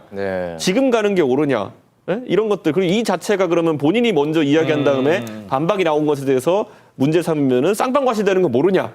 다 아는 상태에서 그렇게 판단했다고 하는 거는 저는 그래서 이때는 외교관보다는 본인이 정치인으로서 정치적 행동을 한 것이다. 저는 이렇게 보고 저런 모습이 아마 또 보수 지지층에게는 쾌감을 안겨줄 겁니다. 이재명에게 가가지고 또 한마디 하고 왔다 이런 거. 근데 이런 이상한 자극에 좀 빠지면 안 됩니다 지금. 지금 말씀하신 보수 지지층이라는 것은 어느 정도 퍼센트를 말씀하시는? 그거는 태영호 의원이 선 지역구에서는 상당히 많을 테고요. 어려운 지역구일수록 적겠죠. 그런데 저는 이렇게 봅니다. 저는 이재명 대표랑 그렇게 각을 세우고 이재명 대표가 그때 보궐선거할 때도 얘기하고 이랬지만은 저분의 정책적인 역량이나 이런 것들에 대해 가지고 뭐 김포공항 문제나 이런 거 갖고 싸웠지. 저분한테 저렇게 갈 이유는 없어 보이거든요. 왜냐하면 유효한 전술이 아니에요. 그 가운데 있는 국민들은 저런 것 때문에 막 표를 바꿔서 던지고 이런 분들이 아니거든요. 총선을 앞두고 이런 개별 의원들의 소원 수리하는 공간으로 국회가 변질돼서는 안 됩니다. 나 좀 봐주세요. 이런 거 하려고 지금 저희가 가지고 하는 공간이 돼서는 안 되거든요. 좀 오히려 지금 대통령실 대통령은 뭐 지금 해외 나가 계실 때니까 대통령실에 비서실장은 뭐 하세요? 그런 분들이 오셔서 좀 위로의 말씀도 좀 하고 국민의힘의 당대표도 김기현 대표도 좀 이럴 때 좀 하고 좀 손잡고 어때 국민들한테 그런 모습을 보여야 국민들이 우려하는 걸 좀 해소할 수 있지 않겠어요? 알겠어요. 근데 그런 거 하라고 태영호 의원님을 보내가지고 저는 근데 그 말씀도 저는 이상민 의원 한 말씀도 일반적인 단식에서는 적용이 되죠. 예를 들어 이재명 대표가 홍범도 장군 흉상을 이전하지 말라로 단식했으면은 하자 말자로 가가 접점을 만들 수 있을 거예요. 근데 이거는 제시하는 게 거의 윤석열 대통령은 인성을 고쳐라 뭐 이런 수준이에요. 그러니까 이거를 나이 60대신 대통령한테 그냥 뒤에 써붙인 거 보세요. 국정 기조를 바꿔라. 뭐 내각 총사퇴라 뭐 이런 거거든요. 그러니까 뭐 가가지고 그럼 김기현 대표가 가서 그걸 협상해가지고 제가 그럼 바꾸겠습니다. 이럴 수도 없는 거잖아요. 그러니까 이게 저는 아까 이상민 의원이 아주 적절한 말씀하신 게 이게 단식이 공감사기 어려운 게 애초에 주제 자체가 이상해요. 그러니까 대통령한테 거의 뭐 삶의 태도를 바꿔라 이런 수준이니까 저는 지금이라도 빨리 이재명 대표가 스스로 풀어야 됩니다. 이거는. 대표님 말씀 들으면 이재명 대표를 비판하는 건지 대통령을 비판하는 건지 헷갈립니다. 저도 지금 헷갈려서 지금 어떻게 방어를 해야 이렇게 될지 명쾌하게 말할 수가 있나? 헷갈려. 이준석 전 대표가 대통령 얘기를 했기 때문에 이제 윤석열 대통령과 관련된 이야기로 넘어가겠습니다. 최근에 윤석열 대통령이 이제 대선 출마를 위해서 국민의힘 입당을 준비하던 시기 한 인사와 통화한 내용이 공개가 됐습니다. 상당히 긴 통화였는데 여기에 국힘 접수해서 이준석이 아무리 까불어봤자 3개월짜리다. 이놈의 땡땡들 가서 개판 치면 당 완전히 뽀개버리고 당 대표부터 이제 전부 해임할 수 있다. 비대위원장이 돼서 이런 내용이 이제 있었습니다. 아나운서 양반. 너무 거칠었어요. 땡땡. 네네. 단어 몇 개가 조금 인용이었습니다. 인용이었습니다. 저는 이 녹취를 접하고 가장 먼저 떠올랐던 사람이 역시 이준석 대표였습니다. 과연 이걸 어떻게 받아들였을까? 왜냐? 그 전까지는 항상 이런 질문을 받았습니다. 대선 운동할 때 도대체 뭘 그렇게 잘못했길래 이렇게 미움을 사느냐? 이런 질문을 많이 받았는데 이거는 이제 대선 전 상황이란 말이죠. 그러니까 이게 뭐 들어오기 전부터 싫었다는데요. 당에 들어오기 전부터 이준석 3개월이면 정리할 수 있다는 내용이고. 그런데 이제 이런 걸 보니까 저는 또 한 가지 떠오르는 생각이 뭐냐면은 예전에 원희룡 장관이 저랑 대화하면서 제가 윤석열 후보를 무슨 뭐 곧 정리된다라고 발언했다고 네네네네. 이제 막 한 적이 있었거든요. 네, 맞아요. 근데 저가 그런 말 한 적이 없었거든요. 그때 제가 그래서 그 녹취까지 다 깠잖아요. 네. 근데 그런 것처럼 아니 이분들은 무슨 당에 있으면 상대 날리는 거를 무슨 이렇게 중요하게 생각하는 분들이냐. 뭘 자꾸 날렸다고 하고 뭐 날린다 하고 날린다고 했다고 하고 이런 거밖에 생각이 없냐. 그래서 어휘가 상당히 과격하다. 네. 당에 들어온다는 거는 생각을 같이 아니 제가 윤석열 대통령 당에 들어오라고 했습니까? 본인이 들어오신 거 아닙니까? 네. 근데 이게 딱 고사성어에 있는 거 아닙니까? 절이 싫으면 들어오면 안 들어오지 않으면 되는 거 아닙니까? 그런데 거기 주지스님도 고사성어에 있어요? 아니 속담이라고 해야 될까요? 네. 주지스님이 싫다고 해가지고 뭐 절 가가지고 다 때려 부수겠다 이런 거 아닙니까 지금? 주지스님도 3개월 내쫓고 주지스님만 미웠던 건 아닌 것 같아요. 그러니까 절도 싫고 주지스님도 싫은데 제가 가면은 3개월이면 주지스님도 내쫓고 다 할 수 있습니다 이런 거 아닙니까? 네. 그럼 절에 있는 사람들은 기분이 나빠야 정상이거든요. 그거 물어보려고 그랬어요. 지금 당내 상황이 어떤지. 그러니까 지금 절도 지금 제정신이 아니에요 지금. 절에 있는 사람들이 반응이 아무것도 없잖아요. 그러니까 이미 이 절은 점거당했다. 아니, 기분은 점거랑은 관련이 없잖아요. 이거 감성의 영역이니까 네, 네. 그걸 여쭤보네요. 그 감성은 점거가 안 되죠. 그런 거는 김경민한테 물어보는 거예요. 네? 이 절을 먹지 않으면 내가 대선 못 이긴다 뭐 이런 얘기까지 하시잖아요. 네네. 그러니까 꼭 대선은 승리하고 싶어가지고 이 절은 장악해야겠는데 절 자체도 싫고 주지스님도 마음에 안 들고 그러니까 우선 절에 들어가가지고 방 한 칸 얻고 거기서 이제 세력을 불려가지고 주지 3개월만 내쫓고 네. 다 갈아엎자 이런 내용이잖아요. 근데 이거를 많은 사람들이 아까 최욱 씨가 얘기했던 것처럼 너 가서 왜 그렇게 윤석열 대통령이랑 사이가 안 좋았어? 그게 네. 아니라 들어오기 전에 했다는 말이라니까요. 그러니까요. 네. 그건 저희는 본인도 이번에 아는 거 아닙니까? 저도 이번에 알았죠. 저는 그러니까요. 제가 맨날 근데- 윤핵관 욕하고 다녔잖아요. 그래서 아니 근데 이번에 하셨다는데 저희 제3자들은 한참 전부터 알았는데요. 왜 얘기를 안 해주셨어요? 어떻게 하셨어요? 그걸 어떻게 얘기를 해요? 쌈 붙이는 건데. 어떻게 하셨어요? 딱 눈치 보면 알죠. 입당하기 전부터 그런 생각을 갖고 있었다는 사실을 알았다고요? 예, 딱 눈빛 보면 알고. 눈빛 보면 진심에서 나온 것이냐 아니냐. 짐짓 괜히 친한 척하는 거냐 아니냐. 지금 화면에 보면 아니, 아까 그러면 막 껴안기도 하고 막 그랬잖아요. 존경하는 이상민 의원님. 예. 이분이 검찰총장 하셨을 때 민주당에서는 이걸 알고 있었습니까? 전 몰랐어요. 몰랐어요. 아니 그렇게 적어도 우리 당의 장제원 의원님은 알고 계셨거든요. 청문회 때 자세를 보면은. 굉장히 공격적이었죠. 예. 근데 어쨌든 민주당이 몰랐습니까? 뼈 아픈데요, 이 질문은. 전 비주류라. 여기서 갑자기 비주류가 무슨 막는 킵니까? 와, 뼈 아프게 들어갑니다. 네. 녹취를 보면 이런 말도 나옵니다. 대통령도 뭐 그런 자리 자체가 귀찮습니다. 솔직한 얘기가. 하지만 이거는 어쨌든 엎어줘야 되고 국힘에는 이걸 할 사람이 없다. 어떻게 보셨습니까? 이게 하여튼 이 당이든 저 당이든 그 맹종 세력들, 그 부안해동 세력들이 문제예요. 그게 보면 이제 권력자, 힘을 득세하는 사람이 등장한다 싶으면 갑자기 그쪽으로 쫙 물리고 이러다 보면 이제 거기에 대해서 비판하는 이견이나 또 소수 의견에 대해서는 핍박을 가하죠. 어떤 보수에 대해서 이제 성역화합니다. 여러 가지. 예. 말 끊어서 죄송한데 녹취와 관련 없는 본인 이야기를 계속 하소연을 녹취와 관련 없는 얘기 본인 하소연을 하세요. 그러니까 이 당이든 저 당이든 네네. 그런 아주 면면이 흐르는 분류는 똑같다. 아니 근데 이상민 의원님 말씀이 저는 와닿는 게 저 뒤에 두 번째 이제 나온 그 녹취록 내용을 보고 보수 중에서 대통령 아주 좋아하시는 분은 열광합니다. 저희 얘기에. 왜죠? 어쨌든 갈아엎겠다는 이야기고 어쨌든 간에 뭐 대한민국 국민들은 정치권 썩었다 그러면 다 좋아해요 우선 구체적인 내용보다는. 네네. 그래가지고 뭐 대통령의 개혁 의지가 보이는 발언이다 뭐 이렇게 포장하거든요. 근데 제가 또 단도직입적으로 그런 생각하시는 분한테 물어보는 게 그래 1년 동안 주지스님 갈고 한번 해보니까 더 좋아졌습니까 당이? 이거는 댓글로 달아주십시오. 네. 아니 근데 좋아졌다고 생각할 수도 있잖아요. 왜냐하면 그때는 막 시끄러웠는데 지금은 조용하니까 좋아졌다고 생각할 수도 있을 것 같다는 생각이 문득 들었습니다. 정당이 조용하기 위해 존재하는 곳이라 그러면요. 네. 사실 다른 방법 많습니다. 여기서 놀라운 건 뭐냐면 대통령께서 저런 말씀하시는 것이 놀랍지 않은 게 더 놀랍습니다. 이제는. 네, 많은 사람들이 이제 익숙해졌다는 것인데 네. 저는 좀 더 이제 품격 있는 정치가 됐으면 좋겠다는 생각이고 또 한편으로는 이 녹취록이 지금 시점에 튀어나왔다는 것 자체가 그럼 녹취록이 이거 하나만 존재하느냐 아니면은 또 다른 인사와는 이런 대화를 나눈 적이 없느냐.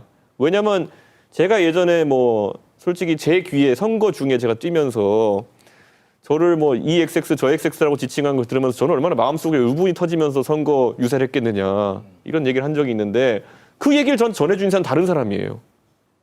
그러니까 이분하고 전화할 땐 이런 말씀하셨고 다른 저에게 전해준 사람하고 얘기할 때는 또 다른 사람한테 얘기한 거거든요. 그럼 그게 2명일까? 3명일까? 20명일까? 200명일까는 잘 모르는 거거든요. 그러니까 저는 이제 약간 트라우마죠. 이제 이게 보면은. 그러니까 네. 아니 저는 가가지고 진짜 그때 막 스테로이드 약 먹어가면서 선거 유세 뛰고 있는데 들리는 말은 계속 그런 거니까. 그러면 이제 그런데 와 진짜 예 진짜 나중에 근데 이제 언젠간 하나씩 저희가- 진실이 밝혀질 거라고 생각합니다. 국민의힘의 당대표 됐을 때 저희는 국민의힘 내부에서도 아마 충격으로 받아들였겠지만 민주당도 아주 충격으로 받아들였어요. 이준석의 쇼크가 우리 민주당에도 좋은 효과로 반영이 있겠다. 왜냐하면 이준석 저 국민의힘에 저러한 새로운 어떤 그 물길이 생기면 우리도 안 할 수 없거든요. 그런데 이제 얼마 가서 이제 좌절하고 하는 거가 이제 또 돼서 이제 서로 악순환을 지금 겪고 있는 상황이죠. 아니 근데 의원님 그때 왜 그럼 박지현으로 따라하셨습니까? 저 비주류였다니까. 맞는 키인데 진짜. 아니 이게 맞는 키야 맞는 키. 비주류 맞는 키. 비주류예요. 완전 맞는 키. 이거 주류되면 어떡합니까? 그러니까 저 그날까지 기다리는데. 뭐 대표님. 철벽 박으시네. 정치 현안 얘기 좀 시간이 해야 없는데 이거 진짜 짧게 하나 여쭤볼게요. 녹취록 관련해가지고. 녹취록 관련해서. 지금 이제 윤석열 대통령이 가장 강조하는 게 이념이잖아요. 이념이 가장 중요하다. 그런데 이 녹취록을 보면은 DJ 노무현 대통령을 존경한다 이런 표현들이 나와요. 그렇죠. 저는 이 부분이 굉장히 충격적이었는데. 그러니까 어떤 부분을 존경하느냐에 따라 다를 건데요. 네. 저도 이제 노무현 대통령의 동진 정책이라든지 지역구도를 타파하기 위한 노력 같은 건 굉장히 높게 평가하고 저도 그걸 반대 방향으로 해보려고 많이 노력을 했습니다. 그렇기 때문에 저는 그런 부분은 존경하고 예를 들어서 김대중 대통령의 이념이라고 한다면 저는 햇볕 정책이라든지 이런 게 떠오르는데 그럼 지금의 윤석열 대통령이 하고 계신 정책과는 좀 반대 같거든요.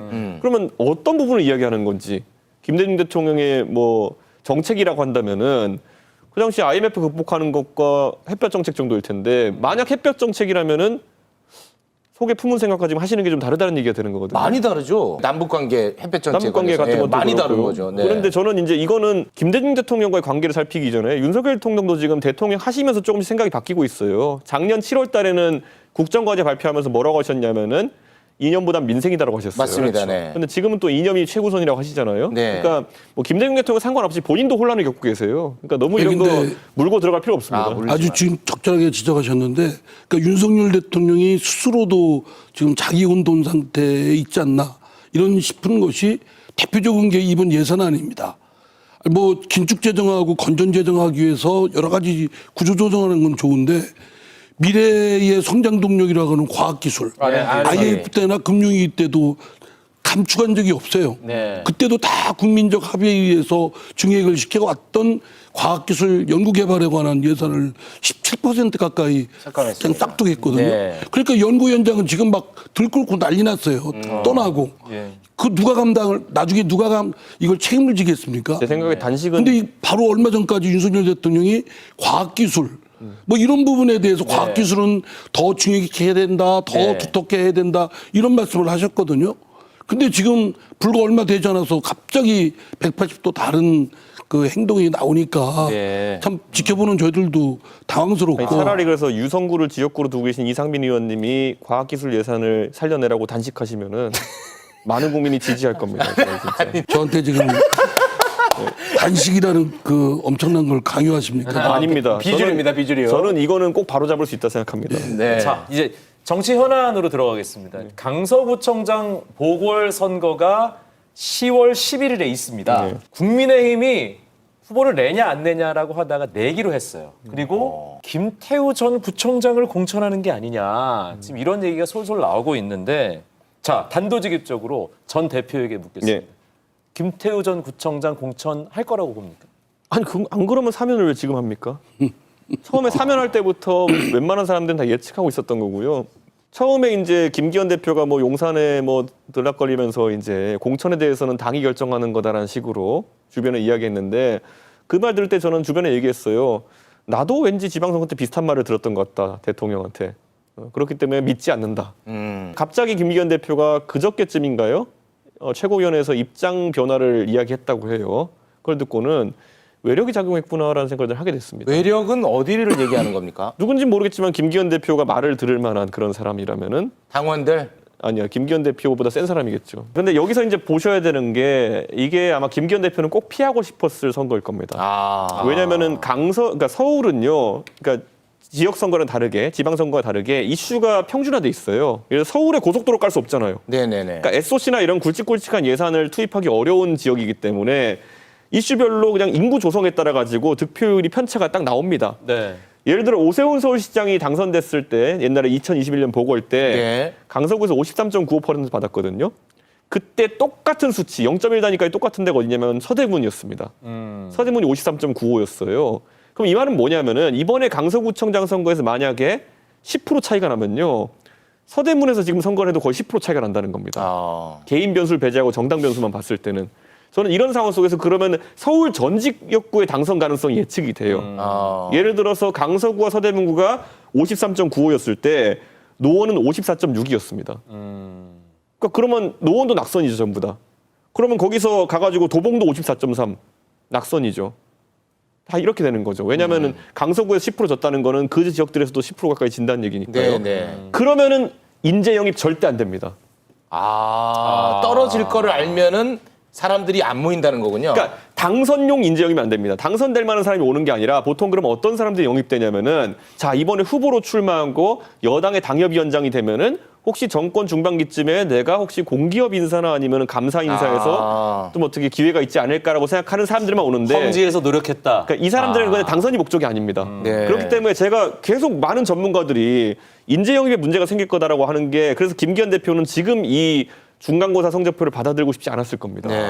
그런 분석이라면 진짜 중요한 선거겠군요. 이렇게 온 동네 줄 것 같이 해놓고 경선한다 그러면은 당원들도 알아서 움직입니다. 네네.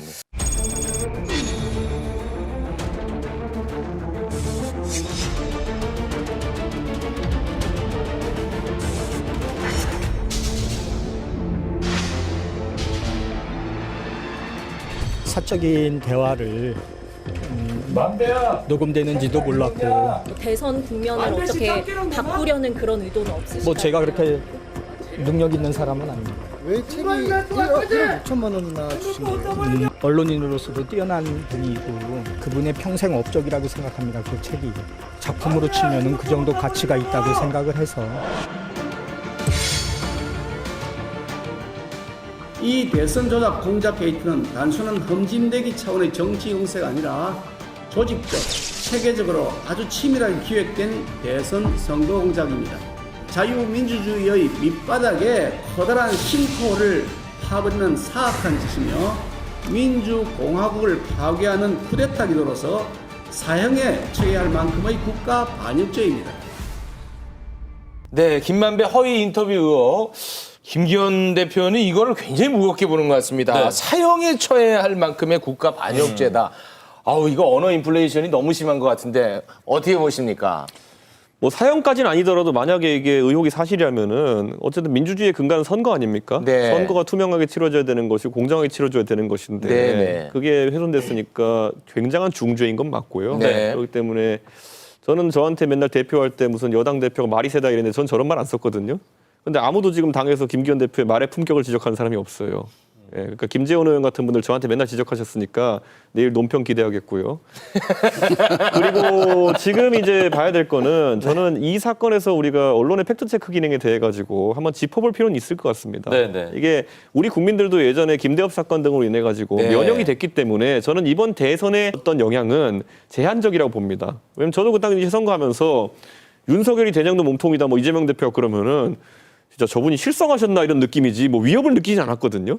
대선 사흘 전에 뉴스타파발 보도가 나왔잖아요. 그때는 어떤 느낌이었어요? 아니 전 그때 안철수랑 무슨 단일화한다 그래가지고 그거밖에 외모도 없었어요. 그때 정신 없어가지고 그것 때문에 스트레스 받아서 여론조사 지표를 보니까 갑자기 호남에서 지지율이 떨어지고 뭐 이러고 있어가지고 저는 이런 건 신경도 안 썼습니다. 다만 저는 이런 얘기는 할게요. 우리가 어떤 선거에 있어가지고 효과가 컸느냐 적느냐는 하나의 분석이지만은 이런 행동을 기획한 사람이 있다면은 예전에 보면은요. 2011년 10월 26일에 서울시장 보궐선거, 오세훈 시장 사태로 치렀던 선거에서 네. 어떤 바보들이 진짜 지금 봤을 때는 이렇게 하면 선거를 이긴다 해가지고 디도스 사건이란 걸 일으켰습니다. 그러니까 선관위 홈페이지를 디도스 공격을 무력화시키면은 우리가 이길 거야. 정말 바보 같은 생각이고 전 효과가 없을 거라 보거든요. 하지만 그들은 엄벌 받아야죠.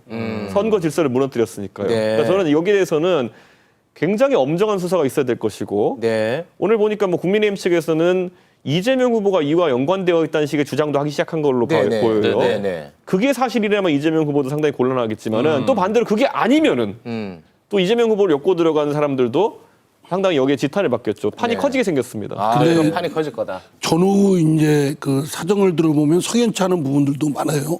그렇다고 국민의힘이 지금 저희 민주당을 공격을 하듯이 그거는 민주당이 정치 공작이다. 대선 공작이다. 이재명 대표가 배후에 있다.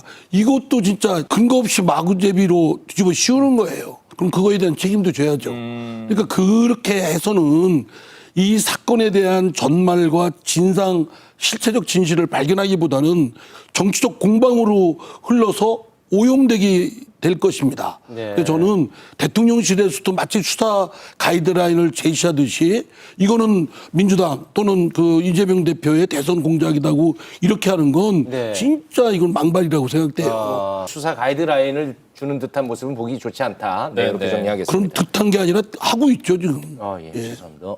여기서는 주류처럼 행동하시네요. 저는 이 건에 있어서는 비주류입니다.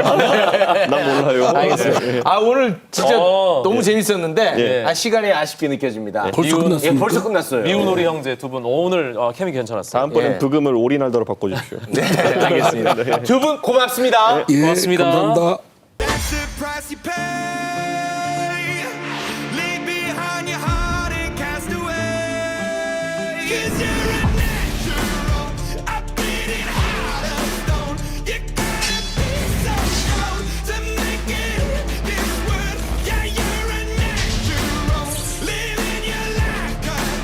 Providing weapons to Russia for use on the battlefield, and they will pay a price for this.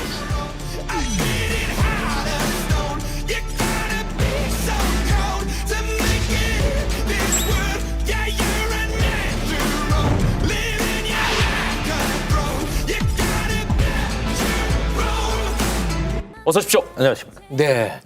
김정은 위원장과 푸틴 대통령이 만날 것이라는 보도가 며칠 전부터 계속 나오고 있는데 맞나요? 예, 이거는 미국의 정보기관이 아주 정보를 대방출해 버렸어요. 그래서 뉴욕타임즈를 필두로 최고급 정보가 그냥 언론에 대방출된 거예요. 의도적으로 이 미국이 의도가 꾸민 있는 거죠. 거예요? 예. 이제 뭔가 미국이 급해진 거예요. 네. 지금 막 정보를 공개함으로써 견제하겠다는 네. 아주 강한 의지를 보인 것이고 이제 며칠 안 남았습니다. 그러네요. 러시아의 블라디보스톡에서 열리는 그 동방경제 포럼에 푸틴 대통령이 참석을 하는데 네. 그리로 김정은 국무위원장이 네. 열차를 타고 가서 만난다. 이게 핵심 내용입니다. 동아시아에 지정하게 지금 중대한 변화가 네. 오고 있다는 신호입니다. 알겠습니다. 자, 러시아와 북한과 러시아 이제 만난다는 건데 뭐 필요하니까 만날 거 아닙니까 서로가 뭘 주고 받고 싶어 하는지. 문제는 이렇게 미국이 정보를 사전에 다 방출했기 때문에 계획은 바뀔 수 있다. 네. 예, 오히려 그걸 노리고 미리 공개한 걸 수도 있다는 거. 요 점을 먼저 말씀드리고. 틀릴까봐. 그러니까 저도. 틀릴까봐. 네, 네. 그래서 러시아에서도 조율하고 있다. 알았어요. 네, 네, 그러니까. 네. 뭐 준비하셨잖아요. 예상해보는 거죠, 예. 예상. 그러니까. 뭐 또 틀릴까봐 또. 먼저 예. 러시아는 무엇을 원하느냐? 예. 뭐 여기 무기가 몇 가지가 있는데 예. 이 북한은 세계 3위권의 포병 전력을 갖고 있어요. 그렇게 대단해요? 세계 정상급이에요. 북한의 포병 전력. 포병은? 북한은 포병의 나라예요. 아, 그래요? 예, 김정은 그 국무위원장이 김일성 군사대학 졸업 논문이 현대전에서 포병력의 역할에 대하여요. 거의 뭐 포병에 완전히 꽂힌 사람이에요. 그리고 실제로 북한이 가진 이런 무기, 이게 뭐냐면 연평도 포격전이나 우리가 북한이 포병 도발이 있었단 말입니다. 그렇죠. 그럴 때 보면은 북한이 가진 170mm, 240mm 그 장사정포, 방사포, 예, 여기에다 76.2mm 또 포탄, 이렇게 해서 종류별로 포탄들을 거의 완벽하게 완성돼 있다. 이렇게 볼 수가 있고 또 포탄만 있으면 뭐합니까? 뭘로 발사하느냐인데 이게 자주곡사포인데 94년에 서울 불바다 기억나실지 모르겠어요. 기억납니다. 그때 아주 서울이 공포에 젖어서 사재기가 들어갔어요. 라벤 수사고. 그 정도로 위협을 주었던 그 무기입니다. 중국제 장갑차에다가 170mm 포를 얹은 거예요. 이런 게 우크라이나 전쟁에서 재현이 될 수 있다. 물론 낡았습니다. 성능이 제대로 발휘될지 여러 문제가 있을 거예요. 30년이나 됐으니까. 그렇죠. 그럼에도 불구하고. 그럼 북한은 약간 재고 처리 목적도 있겠네요. 그리고 뭐 새로 기술받아 또 생산하면 되니까. 이런 것들이죠. 네. 그다음에 대전차 미사일이 있는데 이 부분이 최근에 서방에서 에이브럼 전차라든가 여러 장갑차 종류를 우크라이나가 지원받았거든요. 그게 러시아의 방어선을 돌파하고 있거든요. 그게 이제 봄에 여름에 그 대반격 작전 때 나타났으니 저 눈에 거슬리는 거. 뭘로? 대전차 미사일. 러시아에게는 아주 그 절실한 것들이군요. 우크라이나 전쟁으로 인해서 지금 화력이 많이 줄어들었는데 지금 러시아는 고갈 상태예요. 고갈 상태. 고갈 상태인데 지금 비상 사태입니다. 절실하군요. 근데 여기서 소개해드린 무기 말고도 북한이 갖고 있는 무기는 다 필요해요. 절실하네. 예컨대 소총까지. 지금 저기 러시아군의 무장을 보면은 소총도 지금 아주 50년대, 60년대 때 나와요. 자, 틀릴 수도 있으니까 좀 약식으로 가겠습니다. 자, 그럼 북한이 무기를 주고 받고자 하는 건 뭡니까? 이것도 틀릴 수는 있지만. 틀릴 수 있습니다. 그러나 그러니까 짧게 하세요. 그러니까. 김정은 위원장이 요구할 걸로 보이는 겁니다. 주로 전략 자산들인데, 자, 북한이 SLBM 북극성 미사일을 갖고 있어요. 바다에서 수중에서 쏴요. 잠수함 발사 탄도 미사일이에요. 그런데 미사일만 발사하면 뭐 할 거예요? 잠수함이 있어야 될 거 아니에요. 그런데 2,000톤급, 3,000톤급 계속 그 개발하고 지금 진수한다 그런 지가 언제인데 아직까지 전력화가 안 됐어요. 그러니까 부족한 기술 2%를 러시아한테 좀 다. 이거는 불편한 얘기인데요. 이렇게 되면은 이거 불편해요. 한반도에 게임 체인저가 등장하는 겁니다. 이거 제일 위협적인 거예요. 그다음에 5월하고 8월에 북한이 2번 정찰 위성 발사에 다 실패했어요. 최근에도 8월에 단분리는 됐는데 날아가다가 궤도에 올라가죠. 그리고 첫 번째 발사는 아예 2단 분리할 때 그냥 폭발해버려요. 그러니까 북한이 보기엔 답답한 거야. 이게 지금 김정은 위원장의 아주 전략 품목인데 이 부분도 2% 부족한 기술만 달라는 거예요. 불편하네. ICBM 기술인데 북한이 지금 ICBM을 우주 궤도 안착에 다 성공했습니다. 뭐가 문제냐? 재진입 기술이 없어요. 거기서 이제 우주로 갔다 다시 지구로 재진입해야 될 거 아닙니까? 이걸 리엔트리, 재진입 기술이라고 하는데 이걸 하려면은 지상 시험을 해봐야 돼요. 이걸 풍동 시험이라고 공기를 세게 발사해서 굉장히 빠른 속도로 이렇게 대기권 진입하는 걸 지상 시험에서 해보는 거예요. 이게 지상 풍동 시험인데 러시아 기술자 10명만 오면 이 문제 해결돼요. 아이고, 하나같이 아무튼 다 좀 우리에게는 불편한 이야기인데 이거 예상은 꼭 좀 틀리기를 바라겠고요. 북한은 혹시 뭐 지금 정상회담 관련해서 입장을 내놓는 게 있어요? 하나도 없습니다. 없어요? 왜요? 없어요. 러시아에서만 나오고 있어요. 그래요? 그러니까 이게 이중성인데 미국에서는 북한에 대해서 강력한 경고가 있었지 않습니까? 북한이 무기 지원하면 대가 치를 것이다. 미국이 아주 지금 이 상황을 불편하게 보고 있군요. 북한에 무기를 지원하지 않도록 설득할 것이다. 이 말도 했어요. 미국이 북한을 설득까지 한다고요? 그러니까 일단은 응당 대가를 치를 것이라는 압박 정책과 설득을 병행하겠다는 거예요. 그래요? 그러면 북한 입장에선 보십시오. 무기를 러시아에 지원해서 무기 기술을 받든지 아니면 식량과 에너지를 제공받을 수 있어요. 근데 러시아가 얼마나 지금 식량을 대줄지 불확실해요. 러시아도 어렵거든요. 그다음에 에너지도 그게 원활하게 올지 몰라요. 그런데 마치 그걸 받을 것처럼 이렇게 밀당이 오고 가면은 일단 북한은 이런 계산을 할 겁니다. 미국이 러시아에 무기 주는 게 싫으면 경제 제재 해제하시고, 그다음에 우리 식량, 에너지 이런 거 당신들 제재 때문에 그동안 막 심한 피해를 입었기 때문에 보상해라 그러면은 뭐 이런 식의 계산서. 그러니까 러시아하고 거의 준 군사 동맹을 체결해서 차제의 국제적 고립을 풀고 이제는 러시아와 함께 가자. 이런 계산서가 있다면 그걸 카드로 해서 미국하고 대화의 물꼬를 트자. 이 두 가지 계산서가 동시에 있는 거예요. 그러니까 아직까지 북한에선 아무 입장도 안 밝힌다. 그 침묵에 뭔가 의미가 있어 보인다 이겁니다. 그거는 또 다른 어떤 대화의 장이 열릴 수도 있을 것 같다는. 그렇죠. 이게 제이크 설리반 안보보좌관의 그 여지를 남겨놓고 있거든요. 그럼 북한이 저 설리반 보좌관의 어떤 언급에서 무슨 신호를 받느냐가 대단히 중요한 문제죠. 북한이랑 러시아가 또 합동 훈련한다 뭐 이런 보도도 나오는데 이런 보도는 처음 봤어요, 저는. 그것도 세르게이 쇼이구 장관이 한 말입니다. 북한하고 같이 훈련하는 게 뭐가 이상하냐? 이상하지 이런 않아요? 얘기를 해요. 아니 그러니까 과거에는 북한이 하자 그래도 러시아가 거절했을 건데 이제는 러시아가 적극적인 말을 한다. 주로 뉴스가 러시아에서 나온다. 얼마나 다급하냐 이거예요. 국제적으로 고립된 러시아가 북한을 동맹국으로 포섭해서 결박하는 게 지금 우크라이나 전쟁의 판세를 바꾸는 매우 중요한 전략적 과제가 됐다는 겁니다. 이게 지정하게 영향을 줄 수 있는 중대 사안이 된 거예요. 미국으로서도 비상사태예요, 지금. 만약에 북한 무기가 우크라이나로 가면 우크라이나 미국이 또 지원해야 돼.